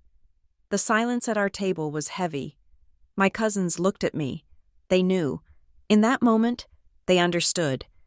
This was not a catering error. This was a message. "Riley," Sarah said softly, "what is going on?" "Nothing," I said. "Just watch the head table." I looked across the room. Caitlin and Ethan were sitting on a raised dais, like a king and queen. They were eating. My parents were eating. They were laughing. They were clinking glasses. Then, Caitlin wiped her mouth with a linen napkin. She said something to Ethan. He laughed and kissed her cheek. She stood up. She picked up her glass of champagne and began to walk toward us. The room was loud with chatter and music, so her approach was not immediately noticed by the room at large. But at table 19, we went rigid. She arrived. She did not look at my cousins. She looked only at me. She leaned down. Her dress pooled on the floor around her. She smelled of expensive vanilla and champagne. "You look uncomfortable, Riley," she said. Her voice was sweet, sickly sweet. "I am fine," I said. She glanced at the empty table. She gestured to the bare cloth with her manicured hand. "I just wanted to make sure you understood," she said. Her voice dropped, becoming intimate, a secret just for sisters. "We did not order a plate for you. Look at you." She scanned my body, up and down. "You really do not need the calories. And honestly, with the filet mignon costing $120 a plate, I did not want to waste good food on a bad investment." There it was, the echo of Ethan's language, bad investment. My cousins gasped. Sarah put her hand over her mouth. "Caitlin," Sarah whispered. "That is horrible." Caitlin ignored her. She was focused entirely on me. She was waiting for the break. She wanted me to cry. She wanted me to make a scene so she could call security and have me removed as the jealous, unstable sister. I looked past her. I looked at the head table. My mother, Diane, was watching. She saw Caitlin standing over me. She saw the empty table. She knew exactly what was happening. She took a sip of her wine and turned her head to look at a flower arrangement. My father, Frank, was watching too. He caught my eye. I held his gaze. I waited. Do something. I thought, be a father. Just this once. Frank set his glass down. He made a shooing motion with his hand, a small, dismissive flick of the wrist. Go away. He mouthed the words, clear as day across the room. Just go. He wanted me to leave so he could eat his steak in peace. He wanted the reminder of his failure removed from the room. I felt a strange sensation in my chest. It was not pain. It was the click of a lock engaging, the final tumbler falling into place. I stood up. I was wearing a simple navy blue dress. I picked up my clutch. The table was silent. The people at the nearby tables, table 18 and table 20, had stopped eating. They were watching. The bubble of silence was expanding. Caitlin smiled. She thought she had won. She thought I was retreating in shame. Okay, I said. My voice was not loud, but in the sudden quiet of our corner, it carried, I will go, Caitlin smirked. Good. Try not to trip on your way out. I stepped out from behind the chair. I stood less than 2 feet from her. I looked her directly in the eyes. I did not look angry. I looked at her with the professional detachment of a coroner examining a corpse. You are going to regret this, I said. It was not a threat. It was a forecast. It was a statement of fact, delivered with the same neutrality I would use to announce a drop in the bond market. Caitlin rolled her eyes. Oh, save the drama. Riley. Nobody cares. I looked at Ethan. He was still sitting at the head table, watching us. He was too far away to hear the words. But he saw my face. He saw the way I was standing. He smiled, a dismissive sneer, treating me like a buzzing mosquito. But then, for a split second, his expression faltered. He blinked. It was a micro-expression of fear. He saw something in my posture that he did not recognize. He saw the auditor. I turned away. I did not run. I did not storm out. I walked. I walked with a slow, measured cadence. Click. Click. Click. My heels on the hardwood floor were a metronome. I walked past table 18. I walked past table 10. I walked past the cake table, where a 5-tier confection stood waiting to be cut. I walked past the gift table, piled high with envelopes of cash that Ethan was already mentally spending. I felt the eyes of 200 people on my back. They were whispering, "Is that the sister? Why is she leaving? Did you see her table?" I did not care. They were witnesses. That was all they were. I pushed open the double doors of the ballroom. The music, a jazz standard about falling in love, cut off abruptly as the doors swung shut behind me. I was back in the corridor. The air was cool and still. I walked to the main exit. I pushed through the glass doors. The heat hit me. The Arizona night was 100 degrees, dry and suffocating. It felt clean. It felt real. I did not wait for the valet. I had my keys. I walked across the asphalt of the parking lot, the darkness wrapping around me. I reached my rental car. I did not get in immediately. I stood by the driver's side door. I looked up at the moon. It was a sliver of white in the black sky. I pulled my phone from my clutch. I checked the signal strength. 4 bars, 5G, perfect. I opened the email app. The draft was sitting there, waiting. Subject: immediate risk alert. Identity contract fraud / Vale Jenkins Holdings. Recipients: AZ, Attorney General, SEC Fraud Division, First National Bank Compliance, the Arizona Republic Investigative Desk. Attachment: project_glass_house_final, PDF, 112 pages. Inside that ballroom, they were probably toasting. Caitlin was probably laughing, telling the table how she had finally put me in my place, Frank was probably loosening his belt, feeling like a king. They thought the collapse would happen slowly. They thought they had years to figure it out. They were wrong. I looked at the resort one last time. It glowed like a lantern in the desert. "Enjoy the meal," I whispered. I pressed send. I sat in my rental car, the engine humming a low, steady vibration against my palms. The air conditioning was blasting, drying the sweat on my neck, but I did not drive away. Not yet. I watched the entrance of the resort through the windshield, counting the seconds. 1, 2, 3. I did not need to be inside the ballroom to know that the atmosphere had shifted. I knew the physics of a vacuum. When a person walks out the way I did, with total, terrifying calmness, it sucks the oxygen out of the room. It leaves a space that demands to be filled, and I knew exactly who was going to fill it. Later, I would piece together the next 20 minutes of the reception with the precision of a crime scene reconstructionist. I would watch the raw, unedited footage from the wedding videographer, a file I purchased from him 2 days later for $500. I would read the transcripts of the police report. I would listen to the shaky audio recorded on my cousin Sarah's iPhone. This is what happened the moment the double doors swung shut behind me. Inside the ballroom, the silence I left behind was heavy, thick with the scent of prime rib and expensive perfume. The guests were looking at the empty doorway, then at each other.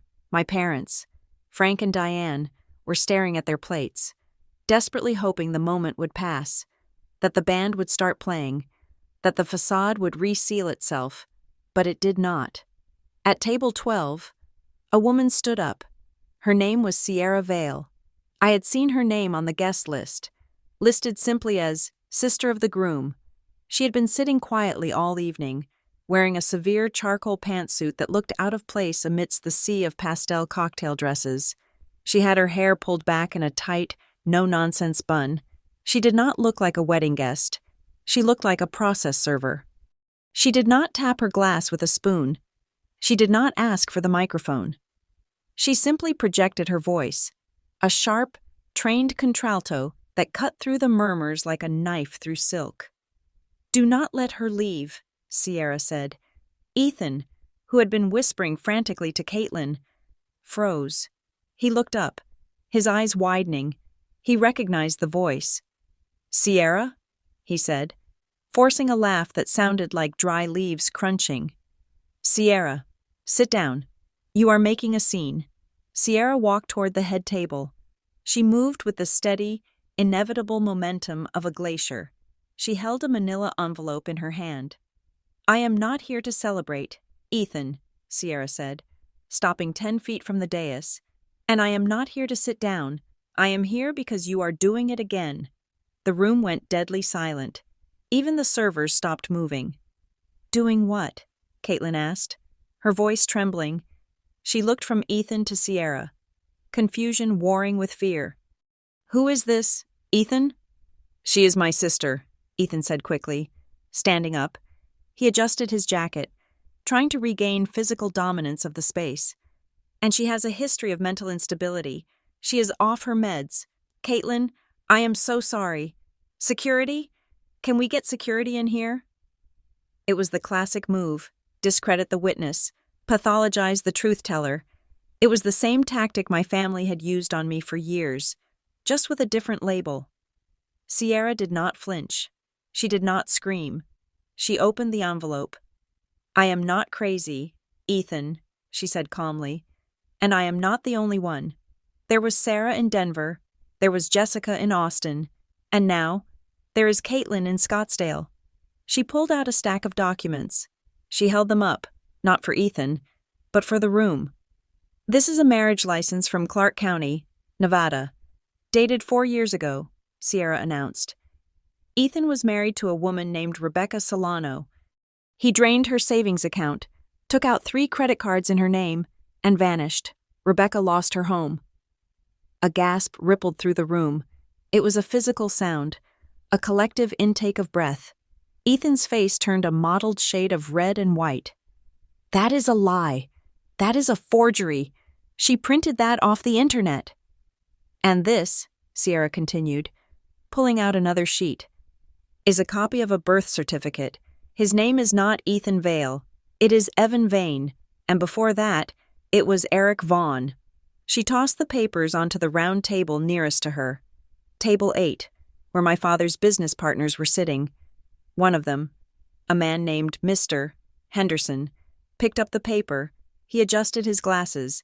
He looked at the document, then looked at Ethan with an expression of pure shock. "It looks real. Frank." "Mr. Henderson muttered, loud enough for the head table to hear. Frank stood up then, his napkin falling to the floor. "Now see here," he blustered, his face flushing purple. "This is absurd. Ethan showed me his portfolio. He showed me his credentials.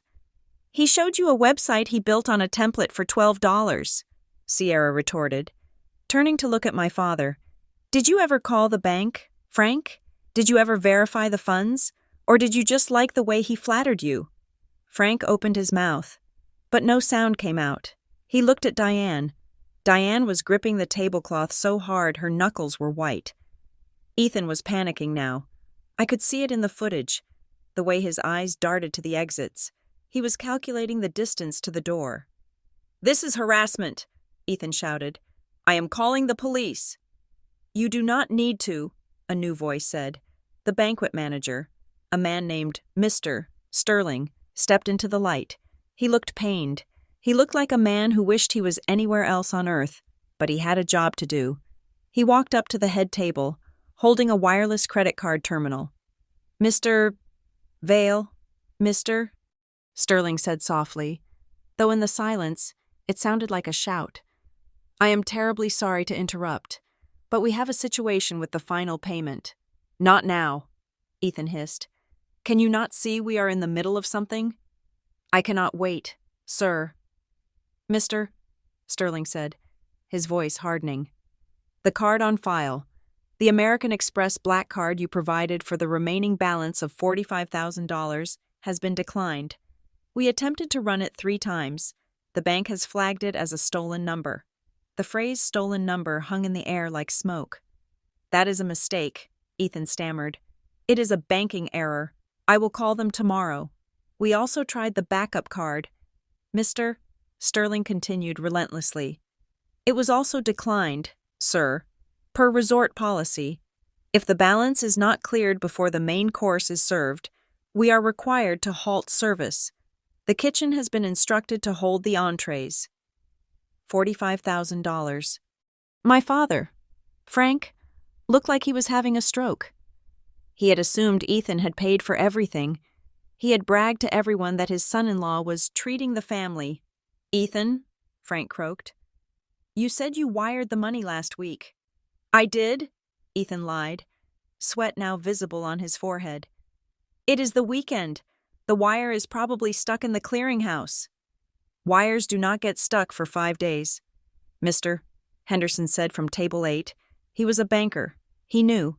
Then, the second blow landed. "Mr. Sterling looked at his clipboard. "We do have a card on file for the incidentals," he said, turning to Caitlin. "Miss Jenkins, Mrs. Vale.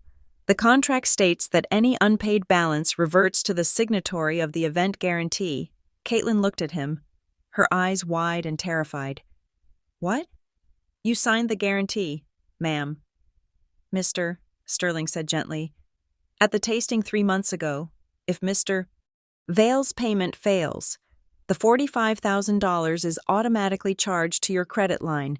We tried to run it, but it is over your limit." I do not have $45,000, Caitlin whispered. "Then we have a problem." "Mr. Sterling said." The room was buzzing now. The polite veneer was gone. Guests were standing up. Phones were out. They were recording. This was not a wedding anymore. It was a train wreck. And everyone wanted a souvenir. But the final nail in the coffin was yet to come. From the back of the room, near the bar, a man in a dark blue suit stepped forward. He was not a guest. He was not staff. He carried a leather briefcase and walked with the heavy, purposeful stride of a man who charges by the minute. He walked straight to the center of the dance floor. "Ethan Vale?" the man asked. Ethan looked at him. He took a step back, bumping into his chair. "Who are you?" Ethan demanded. My name is Arthur Pym, the man said. I am the lead counsel for Crestline Capital Solutions. We represent a consortium of investors who deposited $2 million into a high-yield fund managed by your firm 3 months ago. Ethan went pale. He knew the name. I do not know what you are talking about, Ethan said, his voice cracking. We have been tracking the funds, Mr. Pym said, his voice projecting clearly. And we have been tracking you. We were waiting for a geolocation tag to confirm your whereabouts. Ironically, we got an alert about 20 minutes ago from a credit monitoring agency. Someone triggered a fraud alert on an identity linked to your social security number. I smiled in the darkness of my car. That was me. The email I sent from the parking lot had hit the inbox of the compliance officer at the bank, who had immediately flagged the account, which triggered the alert to Crestline's legal team. Mr. Pym opened his briefcase. He pulled out a document stamped with a court seal. This is a temporary restraining order freezing all assets associated with Vail and Partners, Pym said. And this is a notification that we have turned over our findings to the FBI for wire fraud and identity theft investigation. He turned to Caitlin. Ms. Jenkins, Pym said, his tone softening slightly. I advise you not to sign anything else tonight. In fact, if you have signed a marriage license in the last 2 hours, you may have just become an accessory to a federal crime. Caitlin stood up slowly. She looked like a ghost in her $10,000 dress. She looked at Sierra, who was standing stoically with her proof. She looked at Mr. Sterling, who was holding the declined credit card machine. She looked at Mr. Pym, the lawyer, and then she looked at Ethan, the man she had defended, the man she had called her rock, the man she had mocked me for not having. Ethan, she said. Her voice was small, broken, the voice of a child waking up from a nightmare. Ethan reached out to her. Baby, listen to me. These people, they are confused. It is a corporate misunderstanding. I can explain everything. We just need to leave. Let us go to the honeymoon suite. I will fix it. Tell me, Caitlin said, stepping back from his hand. Tell me you did not use my name. What? Ethan blinked. The apartment, Caitlin said. The loans, the guarantee for the wedding. Tell me you did not use my name to cover your fraud. Ethan looked at her. He opened his mouth to lie, but he stopped. He looked around the room. He saw the phones recording him. He saw Frank standing there with clenched fists. He saw the lawyer. For half a second, a long, excruciating half-second, he calculated. He realized the Caitlin's shield was broken. He could not hide behind her anymore. He did not answer her. Instead, he looked at Mr. Sterling. Is the back exit clear? It was an admission of guilt louder than any confession. Caitlin let out a sound that was half sob, half scream. She lunged at him, her hands clawing at his chest, hitting the lapels of his stolen tuxedo. You used me, she screamed. You used me! Ethan shoved her back. He actually shoved the bride. She stumbled, catching herself on the edge of the table. You were easy, Ethan snarled, his mask completely gone now, revealing the rat-like desperation underneath. You and your stupid parents. You were begging to be scammed. Who signs a lease without reading it? Who gives a stranger their social security number over dinner? You are not a victim. Caitlin, you are a volunteer, Frank roared. He lunged across the table, knocking over a centerpiece. He grabbed Ethan by the collar. You son of a bitch, Frank yelled. But before Frank could throw a punch, the side doors burst open. It wasn't the police, not yet. It was the hotel security team, led by the head of operations. But behind them, I saw the flashing lights of a squad car reflecting against the ballroom windows. The email I had sent, the one with the subject line, "Immediate Risk Alert," had done more than just alert the bank. I had copied the fraud division of the state attorney general. When an email arrives with 112 pages of evidence attached, including flight risk indicators, they do not wait for business hours. They dispatch. In my car, I saw the blue and red lights sweeping across the palm trees. I watched two uniformed officers walk into the lobby. I checked my phone. I had a text message from Sierra. Just one word. Done. I looked at the rearview mirror. I applied a fresh coat of lipstick.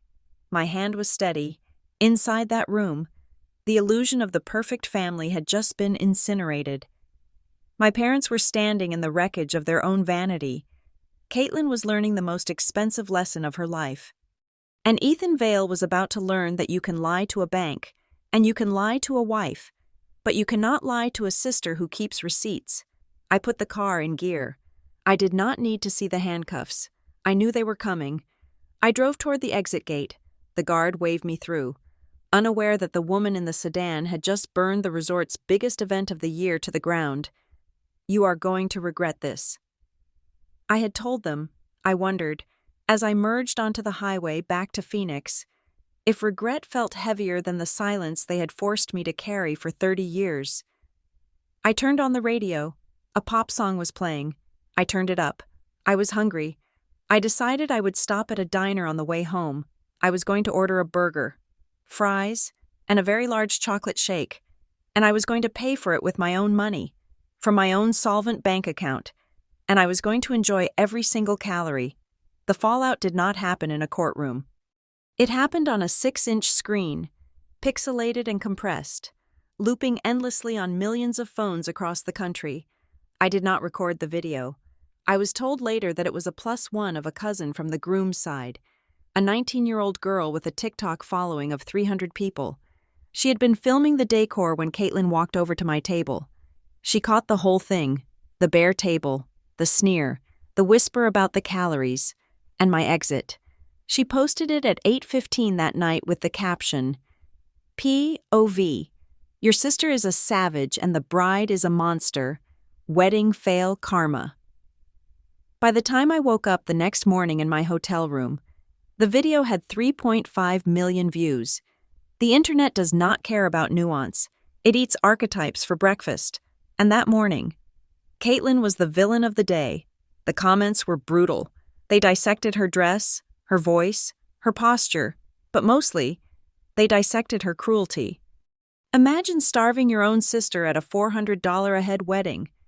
The way the sister just walked out? Queen behavior? I give this marriage 2 weeks. That groom looked terrified. It was a digital burning at the stake. Caitlin locked her Instagram, then she locked her Facebook, then she deleted her Twitter. But nothing vanishes from the internet. The clip was ripped, reposted, and remixed. Someone added the Curb Your Enthusiasm theme song to the moment Ethan's credit card was declined. It was funny to the world. It was a nuclear winter for my family. I sat in bed, drinking black coffee, scrolling through the wreckage. I felt a strange detachment. It was like watching a controlled demolition of a building I used to live in. I watched the dust settle, and I felt nothing but relief that I was not inside. The physical fallout was just as swift. I received an email from the resort's management, a courtesy copy of the invoice they sent to my parents. Since the bill had not been paid, and the guarantor, Ethan, was currently in police custody pending a bail hearing, the resort had exercised a clause in the contract known as asset seizure for liquidated damages. They did not tow the cars. They took the gifts, the envelope box, the one filled with checks from relatives and cash from friends, had been confiscated by Mr. Sterling before it even left the ballroom.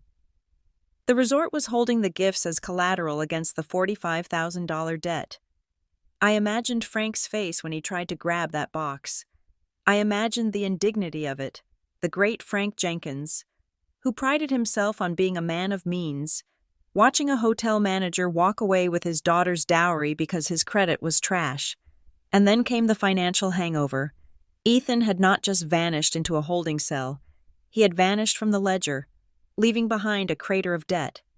Caitlin, in her desperation to be the perfect wife, had signed things she never read.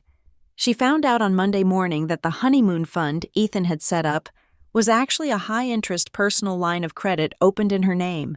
He had drawn down $20,000 against it to pay for the engagement ring.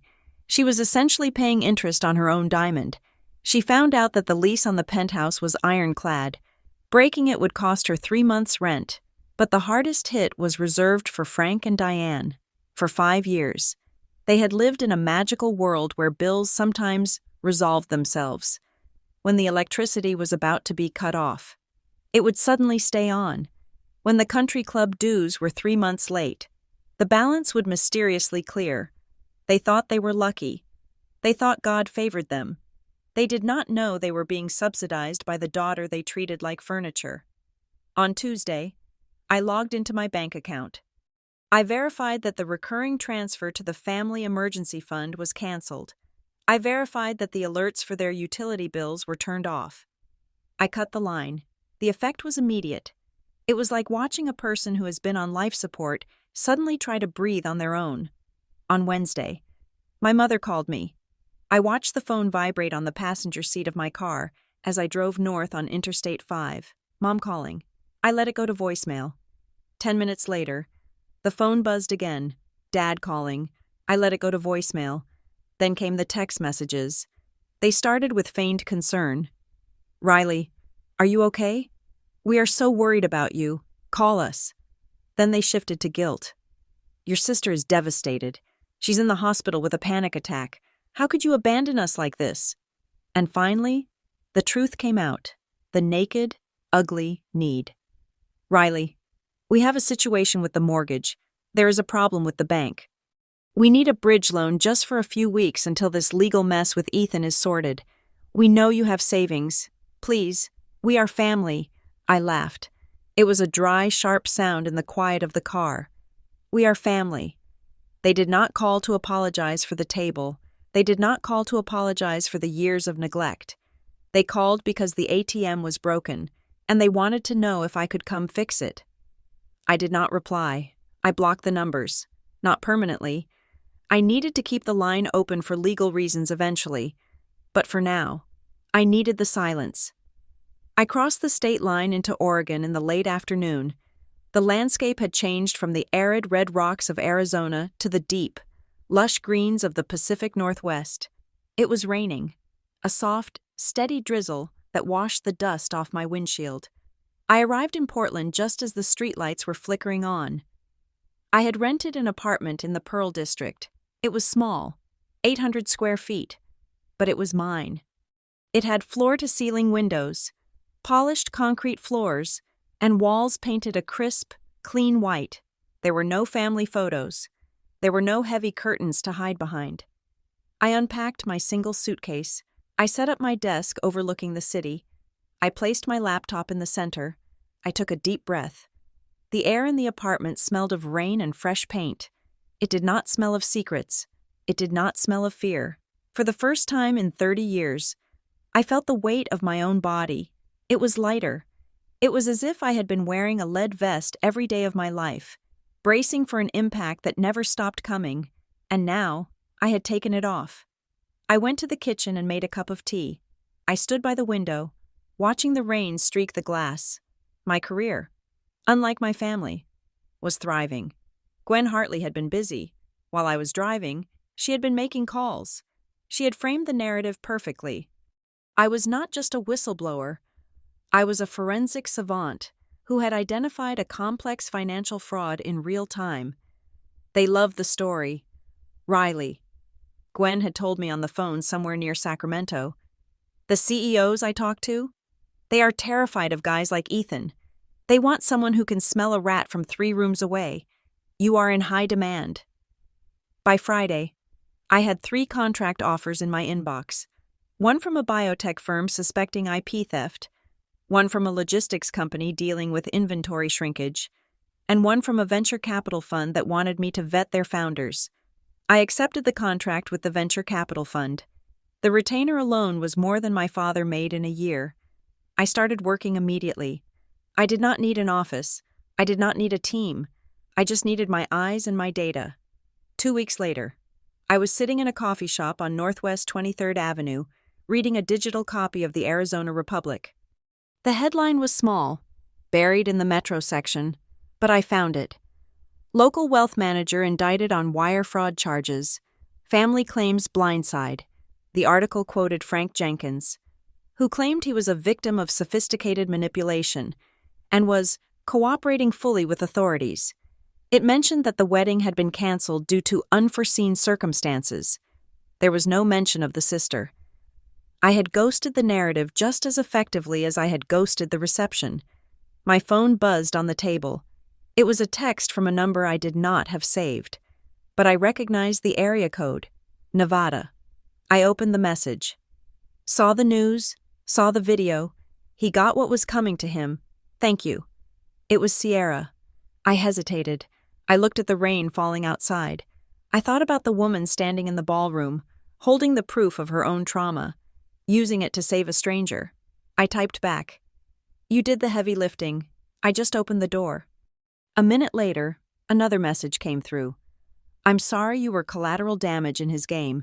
He destroys everything he touches. I looked at the words, collateral damage. It was a term used for bystanders, for victims who just happened to be in the blast radius. It implied passivity. It implied that I was just an object that got broken because I was in the way. I sipped my tea. It was Earl Grey, hot and fragrant. I thought about the years of silence, the years of Riley, go to your room, the years of watching them preen and pose while the termites ate the foundation.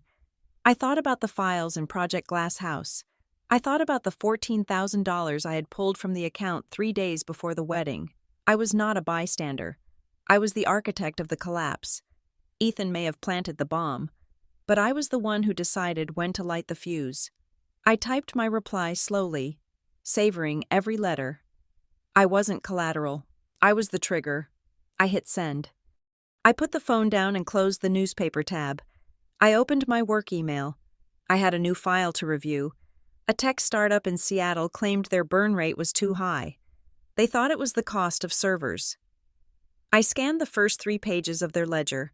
I saw it immediately, a recurring payment to a vendor called Cloud9 Solutions. The address was a residential P.O. box in the Cayman Islands. I smiled. Got you, I whispered. I was Riley Jenkins. I lived in Portland. I drank tea, and I hunted liars for a living. My family was 1,000 miles away, drowning in a storm of their own making, and for the first time in my life, I did not have the urge to throw them a life raft. I just turned the page and went back to work. 3 weeks after the wedding imploded, Caitlin showed up at my door in Portland. She didn't call first. She didn't text. She simply appeared on the intercom video feed, looking like a blurred watercolor painting left out in the rain. I buzzed her up.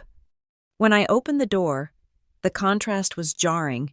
The Caitlin I knew, the one who spent 2 hours contouring her cheekbones for a grocery run, was gone. In her place was a woman wearing a frantic, oversized sweatshirt and leggings that hadn't seen a yoga studio in days. Her face was scrubbed raw, no mascara, no foundation. Her blonde hair, usually a helmet of perfect waves, was pulled back in a messy knot. She looked younger. She looked terrified. She stood in the hallway, clutching a dripping umbrella. I didn't know where else to go, she whispered. I stepped aside. Come in. She walked into my apartment, her eyes scanning the clean lines, the white walls, the lack of clutter. It was the first time she had been inside since I moved. She looked at the view of the rainy city skyline through the floor-to-ceiling windows. It's quiet here, she said. That's the point, I replied. Do you want tea? Do you have anything stronger? No, I'm working. I made her tea. We sat on the gray sofa, a safe distance apart. She held the mug with both hands, staring into the dark liquid. I didn't know. Riley, she said. Her voice was flat, devoid of the usual dramatic affectation. I swear to God, I knew he was aggressive with money. I knew he liked to show off. But I didn't know about the lines of credit. I didn't know about the shell companies. I looked at her. I activated my internal lie detector, the same one Gwen had trained. I watched her hands. They weren't fidgeting to distract. They were trembling with adrenaline. I watched her eyes. She wasn't looking away. She was pleading. You signed the documents. Caitlin, I said gently. He put them in front of me while I was on the phone with the florist, she burst out, tears spilling over. He said, "Sign this, babe, it's just the insurance for the ring," or "Sign this, it's the vendor liability waiver." I didn't read them. I trusted him. He was my husband. Well, almost. She took a shuddering breath. The bank called me yesterday. They said I owe $60,000 on a credit card I've never even seen. They said the address on the account is a P.O. box in Henderson, Nevada. I nodded. Evan Vane's old stomping grounds.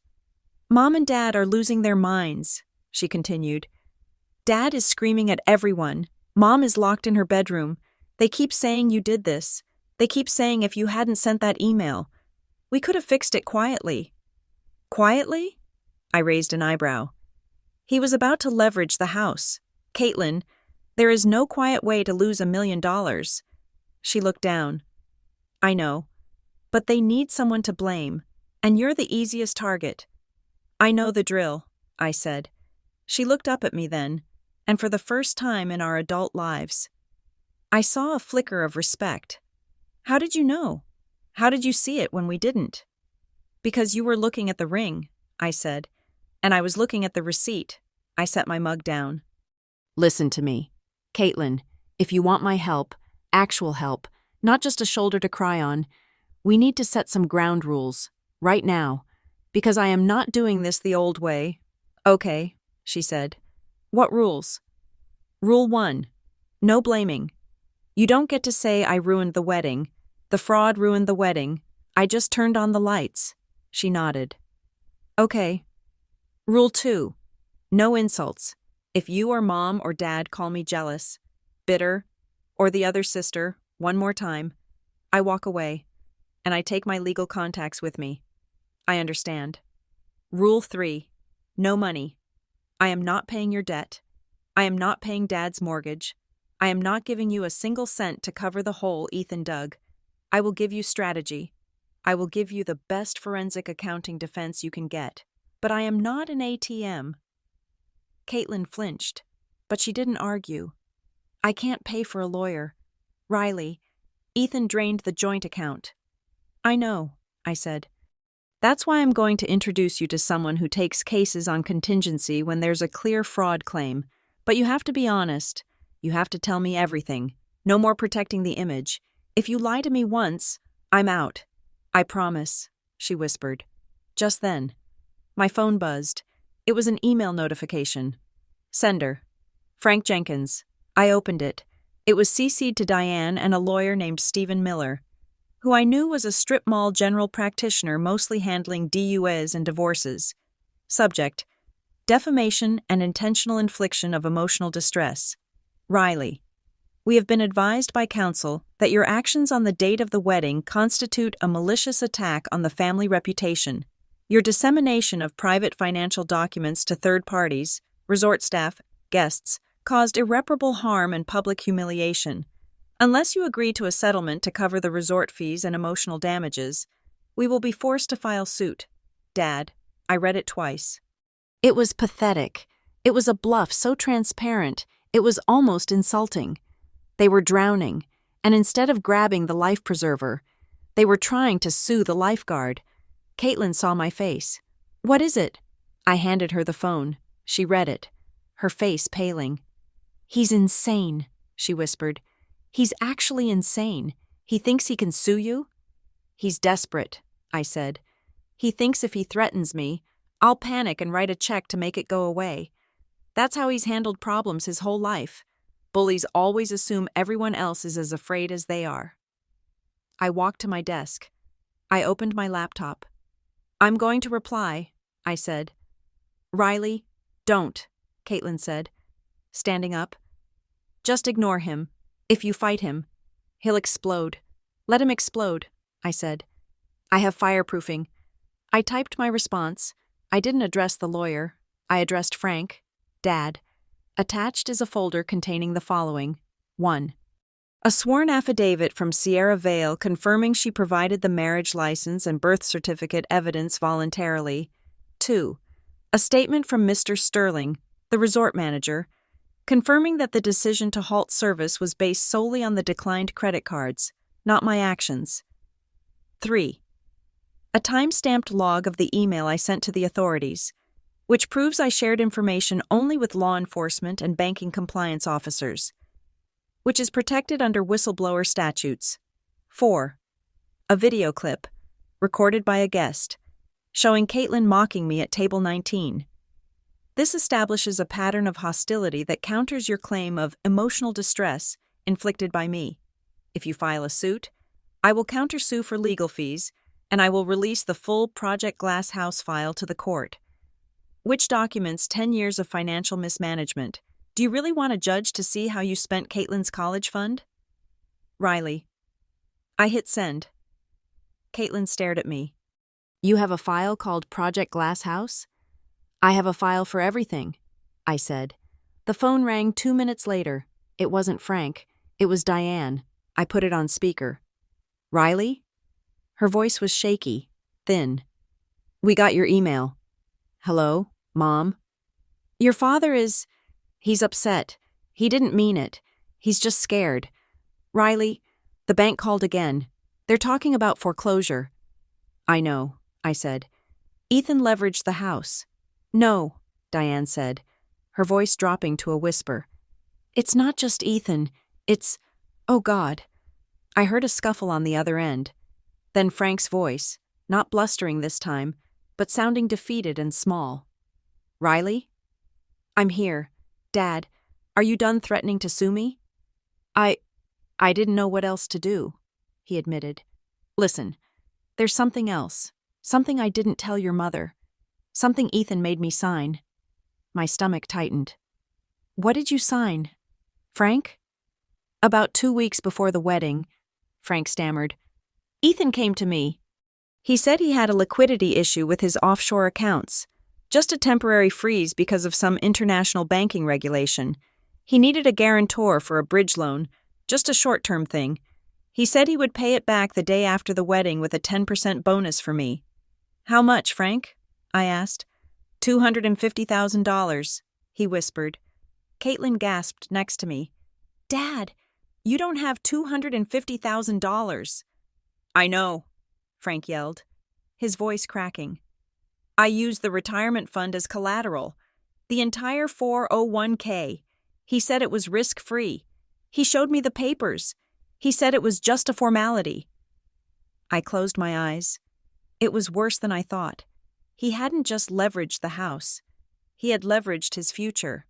At 58, he had wiped out 30 years of savings on a promise from a man who wore a fake Rolex. And now the loan is in default, I said, stating the obvious. And because Ethan is in jail and his assets are frozen, the creditors are coming for your retirement account. They sent a notice today, Frank sobbed. They're going to take it all, Riley, everything. We'll be destitute. We'll be living on Social Security. You idiot, Diane screamed in the background. You told me that money was safe. You told me you were too smart to be tricked. He showed me charts. Diane, Frank screamed back. He had charts. I listened to them screaming at each other. The mask was completely off now. The perfect couple, who judged everyone else for their failures, was tearing each other apart over a signature on a dotted line. Stop, I said. My voice wasn't loud, but it cut through the noise. They fell silent. Screaming won't bring the money back, I said. And suing me won't fix it. You are in a mess that you helped create because you were too greedy to ask questions. You wanted Ethan to be rich so badly that you ignored every red flag I tried to show you. We know, Caitlin said into the speakerphone. We know, okay? We were stupid. We were vain. We wanted the fairy tale. So what happens now? Frank asked, his voice trembling. Do we lose the house? I looked at Caitlin. She was watching me, waiting for the verdict. Maybe, I said, but there might be a way to save the principal. If we can prove that Ethan used fraudulent documents to induce you to sign, if we can prove he misrepresented the asset backing of the loan, we might be able to void the guarantee. But it's a long shot, and it requires you to admit, on public record, That you were duped. You have to testify that you didn't do your due diligence. You have to look like a fool in court to save your money." Silence. "I can't do that," Frank muttered. "The guys at the club. My reputation." "Your reputation is already dead, Dad," I said coldly. "The only question is whether you want to be a broke fool or a solvent one." I let that hang in the air. "I'll set up a meeting," I said finally. "Not with Stephen Miller. He's useless for this. I'm bringing in a specialist, a fraud recovery attorney named Marcus Thorne. He's expensive, but I will cover his retainer. That is my one and only contribution. You pay the hourly rate from whatever is left of your savings." "Riley," Diane wept. Thank you. "Don't thank me," I said. "I'm not doing it for you. I'm doing it because if you go bankrupt, you'll end up on my doorstep. And I don't have a guest room." I hung up. I looked at Caitlin. She was staring at me with wide eyes. "You're terrifying," she said. "I'm practical," I corrected. "And now, we have work to do. If we're going to void that guarantee, I need to find the specific email where Ethan sent Dad the charts. I need to prove those charts were fabricated." "Do you have the password to Dad's email?" "Yes," Caitlin said. "It's Frank Jenkins' Success." I almost laughed. Of course it was. We spent the next 6 hours digging. We ordered Thai food. Caitlin ate pad Thai straight from the carton, looking less like a princess and more like a refugee, and we combed through the digital debris of our family's stupidity. It was in that silence, broken only by the clicking of keys and the rain against the window, that Caitlin finally saw the scope of it. "He played us all," she murmured, looking at a spreadsheet I had compiled. "Look at this. He pitted us against each other. He told Dad that I was high maintenance and needed the money to be happy. He told me that Dad was over-leveraged and needed me to sign the lease to help the family. Divide and conquer," I said. "It's the oldest trick in the book. If you're fighting each other, you're not watching him." "We treated you like dirt," Caitlin said suddenly. She wasn't looking at the screen. She was looking at her hands, at the wedding, what I said to you, about the food. It was cruel. I wanted to hurt you because Ethan made me feel like you were the enemy. He said you were jealous. He said you wanted to see me fail. And deep down, I was afraid he was right. I never wanted you to fail. Caitlin, I said. I just wanted you to wake up. She looked at me, her eyes red-rimmed. I'm awake now, and it sucks. Reality usually does, I said. But at least it's real. I found the email at 2 a.m. Subject, Investment Projections for FJ Bridge Loan. Attachment, Q3_returns_verified.pdf. I opened the PDF. I ran the metadata analysis. The document hadn't been generated by a bank. It had been created in Adobe Photoshop on a laptop registered to Evan Vane. Got him, I whispered. What? Caitlin leaned in. He forged the returns, I said. He didn't just lie. He manufactured a document. That makes the guarantee voidable under the doctrine of fraud in the inducement. Dad might get to keep his retirement. Caitlin slumped back on the sofa, letting out a long, ragged breath. Thank God. Don't celebrate yet, I said. We have to get Dad to admit it. We have to get everyone in a room and lay this out. And knowing Dad, he'll try to spin it. He'll try to say he knew it was fake but signed it as part of a sting operation or some nonsense. He won't, Caitlin said. I won't let him. We'll see. I closed the laptop. One more thing, I said. The meeting is on Friday, at the lawyer's office in Seattle. You, me, Mom, and Dad. No secrets, no masks. If anyone lies, I walk. I'll be there, Caitlin said. Good. I stood up and stretched. My back cracked. I looked at my sister, curled up on my designer sofa in her leggings. She looked broken, stripped of her vanity, stripped of her money, stripped of her pride. But for the first time in her life, she looked like a real person. You can sleep on the sofa, I said. I have extra blankets. Riley? Yeah? Did you really not get any food at the wedding? I looked at her. Not a crumb. She winced. I'm sorry. I really am. It's okay, I said, walking to my bedroom. I had a burger on the way home. It was better than the chicken anyway. I closed the door. I lay in bed, listening to the rain. I knew Friday was going to be a bloodbath. My parents would fight to keep their delusions alive. They would fight the truth because the truth meant admitting that their failure daughter was the only reason they weren't homeless. But I was ready. I had the emails. I had the metadata. And I had the one thing they never had, the ability to walk away if I didn't like the deal. I closed my eyes. The trigger had been pulled. The explosion was over. Now, we just had to see if anything could be salvaged from the rubble. The conference room at Marston and Blythe Legal was a study in intimidation. It was located on the 42nd floor of a glass tower in downtown Seattle, offering a panoramic view of the gray, weeping sky. The table was a slab of black marble, cold to the touch. The chairs were ergonomic leather, designed to keep you comfortable while your life was being dismantled. We were all there. My parents, Frank and Diane, sat on one side, huddled together like refugees. Caitlin sat next to them, looking small and pale in a sweater she had borrowed from me. I sat on the opposite side, alone. At the head of the table sat Marcus Thorne. He was not a warm man. He was a forensic attorney who specialized in recovering assets from white-collar criminals. He did not offer coffee. He did not offer sympathy. He offered facts. Thorne opened a thick file folder. The sound of the paper sliding against the marble was the only noise in the room. Here is the reality, Thorne began, his voice devoid of inflection. The man you knew as Ethan Vale has been formally charged with 18 counts of wire fraud, 12 counts of identity theft, and 4 counts of bank fraud. The FBI has seized his servers. We have reviewed the data. He slid a document toward Frank. He targeted you, Thorne said. Not randomly, specifically. He looks for families with high asset value but low financial literacy. He calls them soft targets. He identified Frank Jenkins as a vanity metric, someone whose need for social status outweighed his risk management.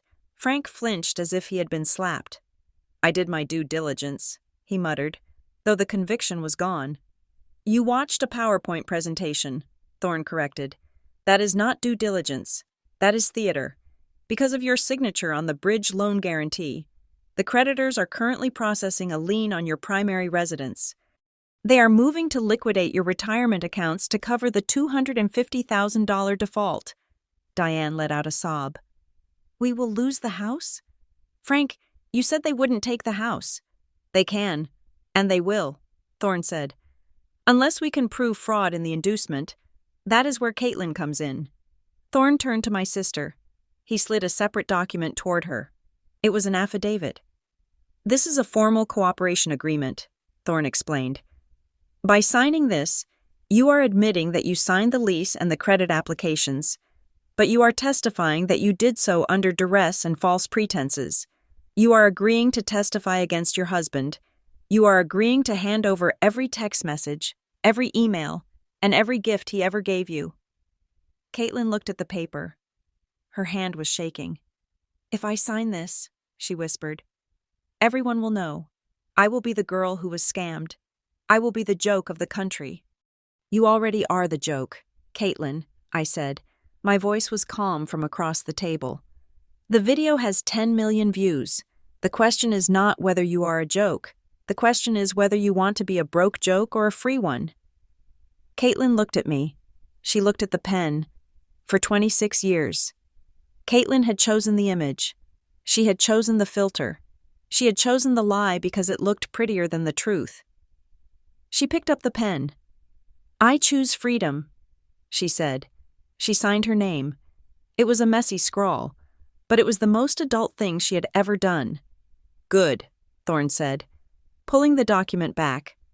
Now we have a weapon. Wait a minute, Frank interrupted. He sat up straighter, trying to reclaim some shred of authority. This is all fine, but we are ignoring the root cause here. None of this would be public if Riley hadn't sent that email. If she hadn't made a scene at the wedding, we could have handled this internally. We could have paid Ethan off quietly. My mother nodded, latching onto the narrative. Yes, Riley exposed us. She humiliated us. We are the victims here. Mr. Thorne. Riley should be held responsible for the reputational damage. Thorne looked at Frank. Then he looked at me. He didn't smile, but his eyes narrowed slightly. Mr. Jenkins, Thorne said, opening a second folder. Let us look at the timeline. He placed a laminated sheet on the table. January 15th, Thorne read. Riley Jenkins sends an email to Frank Jenkins warning about discrepancies in Ethan Vale's work history. Frank Jenkins replies, telling her to stop being jealous. February 10th, Thorne continued. Riley Jenkins provides evidence of a dissolved LLC in Nevada linked to the groom. Diane Jenkins tells her to leave the family alone. May 4th, Thorne pointed to a date in red. Ethan Vale initiates the transfer of the bridge loan documents. On this same day, Riley Jenkins transfers $14,000 out of the family emergency fund to prevent theft. If she had not done that, the creditors would have seized that cash yesterday. That money is the only reason you can afford the gas to drive here today. Thorne looked up. Your daughter did not cause the fire. Mr. Jenkins, she was the one pointing at the smoke while you were pouring gasoline on the floor. Legally speaking, her actions constitute protective mitigation. She saved you from total insolvency. Frank opened his mouth, but no words came out. The timeline was irrefutable. It lay there on the table, a map of their own ignorance. However, Thorne said, closing the folder, there is still the matter of the renovation loan, the $100,000 home equity line of credit that was in default before the wedding. The bank sold that debt package 3 days ago. Frank went pale. They sold it? To a collection agency? They will foreclose immediately. They sold it to a private holding company, Thorne said. A firm called Helix Asset Management. Frank put his head in his hands. It is over. We are going to be on the street. Actually, I said. Frank looked up. Diane looked at me. I know the owner of Helix Asset Management, I said. I reached into my bag and pulled out a single sheet of paper. It was a deed of trust assignment. Gwen introduced me to the structure, I said, keeping my voice conversational. It is a common way to buy distressed debt. When I saw the bank was packaging your loan for sale because of the missed payments, I made a bid. I bought the note. Dad. I slid the paper across the black marble. I am Helix Asset Management, I said. The silence that followed was heavy enough to crush bones. Frank stared at the document. He read the name of the LLC. He read the signature at the bottom. Riley Jenkins, Managing Director. You, Frank whispered, you own the mortgage? I own the debt, I corrected. Which means I own the leverage. I can foreclose on the house tomorrow. I can evict you.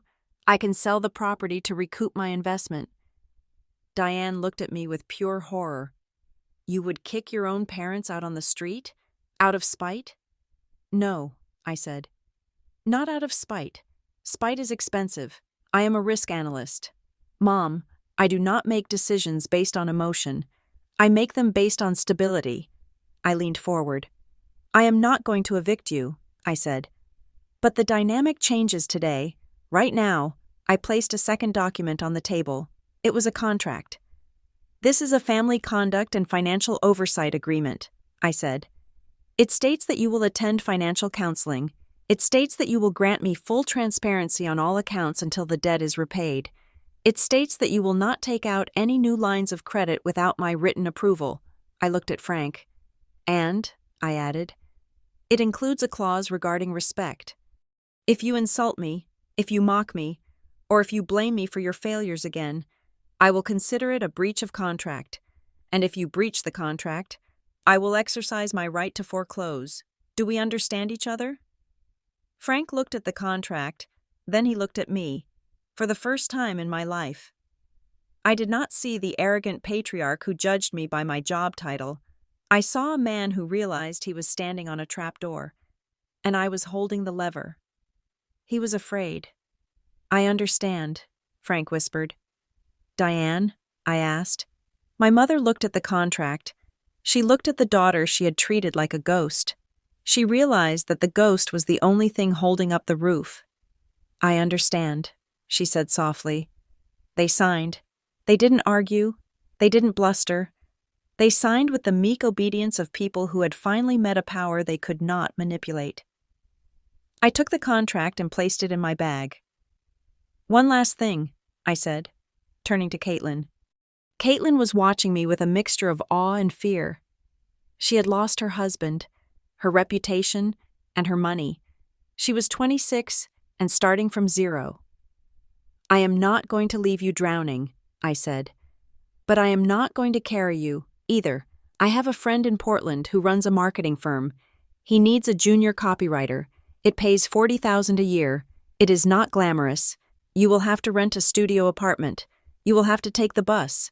You will have to budget for groceries. Caitlin swallowed hard. $40,000? I spent that on the flowers. That life is gone. Caitlin, I said brutally. The flowers are dead. This is the offer. You take the job. You learn how to work. You learn how to pay your own electric bill. You rebuild your credit score 1 point at a time, and you do it without Dad's credit card. I paused. And if you do that, I said, if you show me that you can stand on your own 2 feet for 1 year, I will help you with the legal fees for the divorce, but not a day before. Caitlin looked down at her hands, the hands that used to wear a 3-carat lie. I'll take it, she said. Her voice was quiet, but it was firm. I'll take the job. Good, I said. I stood up. I smoothed my skirt. The meeting was over. The terms were set. Mr. Thorne, I said, nodding to the lawyer. Thank you for your time. Please bill my office. A pleasure, Ms. Jenkins, Thorne said. And for the first time, he smiled. It was the smile of a shark recognizing another shark. I walked toward the door. Riley? Frank called out. I stopped, my hand on the glass handle. I did not turn around. Are you coming home for Thanksgiving? He asked. His voice was tentative, hopeful, pathetic. I looked at the gray Seattle skyline. I thought about the table at the wedding, the empty plate, the silence. I do not know. Dad, I said. Check the contract. You need to submit a request in writing 30 days in advance. I opened the door and walked out. I did not slam it. I just let it click shut behind me. I walked down the long corridor to the elevator. I pressed the button for the lobby. I felt a lightness in my chest that was almost dizzying. It wasn't happiness, exactly. It was the absence of weight. It was the feeling of putting down a heavy bag after hiking for 30 years. I wasn't the victim. I wasn't the villain. I was the one who had survived. I stepped out of the building and into the rain. It felt cold and clean on my face. I opened my umbrella, a sturdy black one that could withstand a storm, and joined the crowd of people walking on the sidewalk. They didn't know who I was. They didn't know I owned my parents' house. They didn't know I had just dismantled a fraudulent empire. To them, I was just a woman in a trench coat walking to get a coffee. And that was exactly how I liked it. If there is one thing I have learned from all of this, it is that the loudest person in the room is usually the weakest. The one you have to worry about is the one sitting quietly in the corner, watching, listening, and keeping the receipts, because sometimes silence isn't weakness. Sometimes silence is just the sound of someone loading the gun. Thank you so much for listening to my story. I would love to know where you are tuning in from. So please drop a comment below with your location and share your thoughts on how I handled my family. Don't forget to subscribe to the Monica Revenge Stories channel, like this video, and smash that hype button so this story can reach even more people who need to hear it.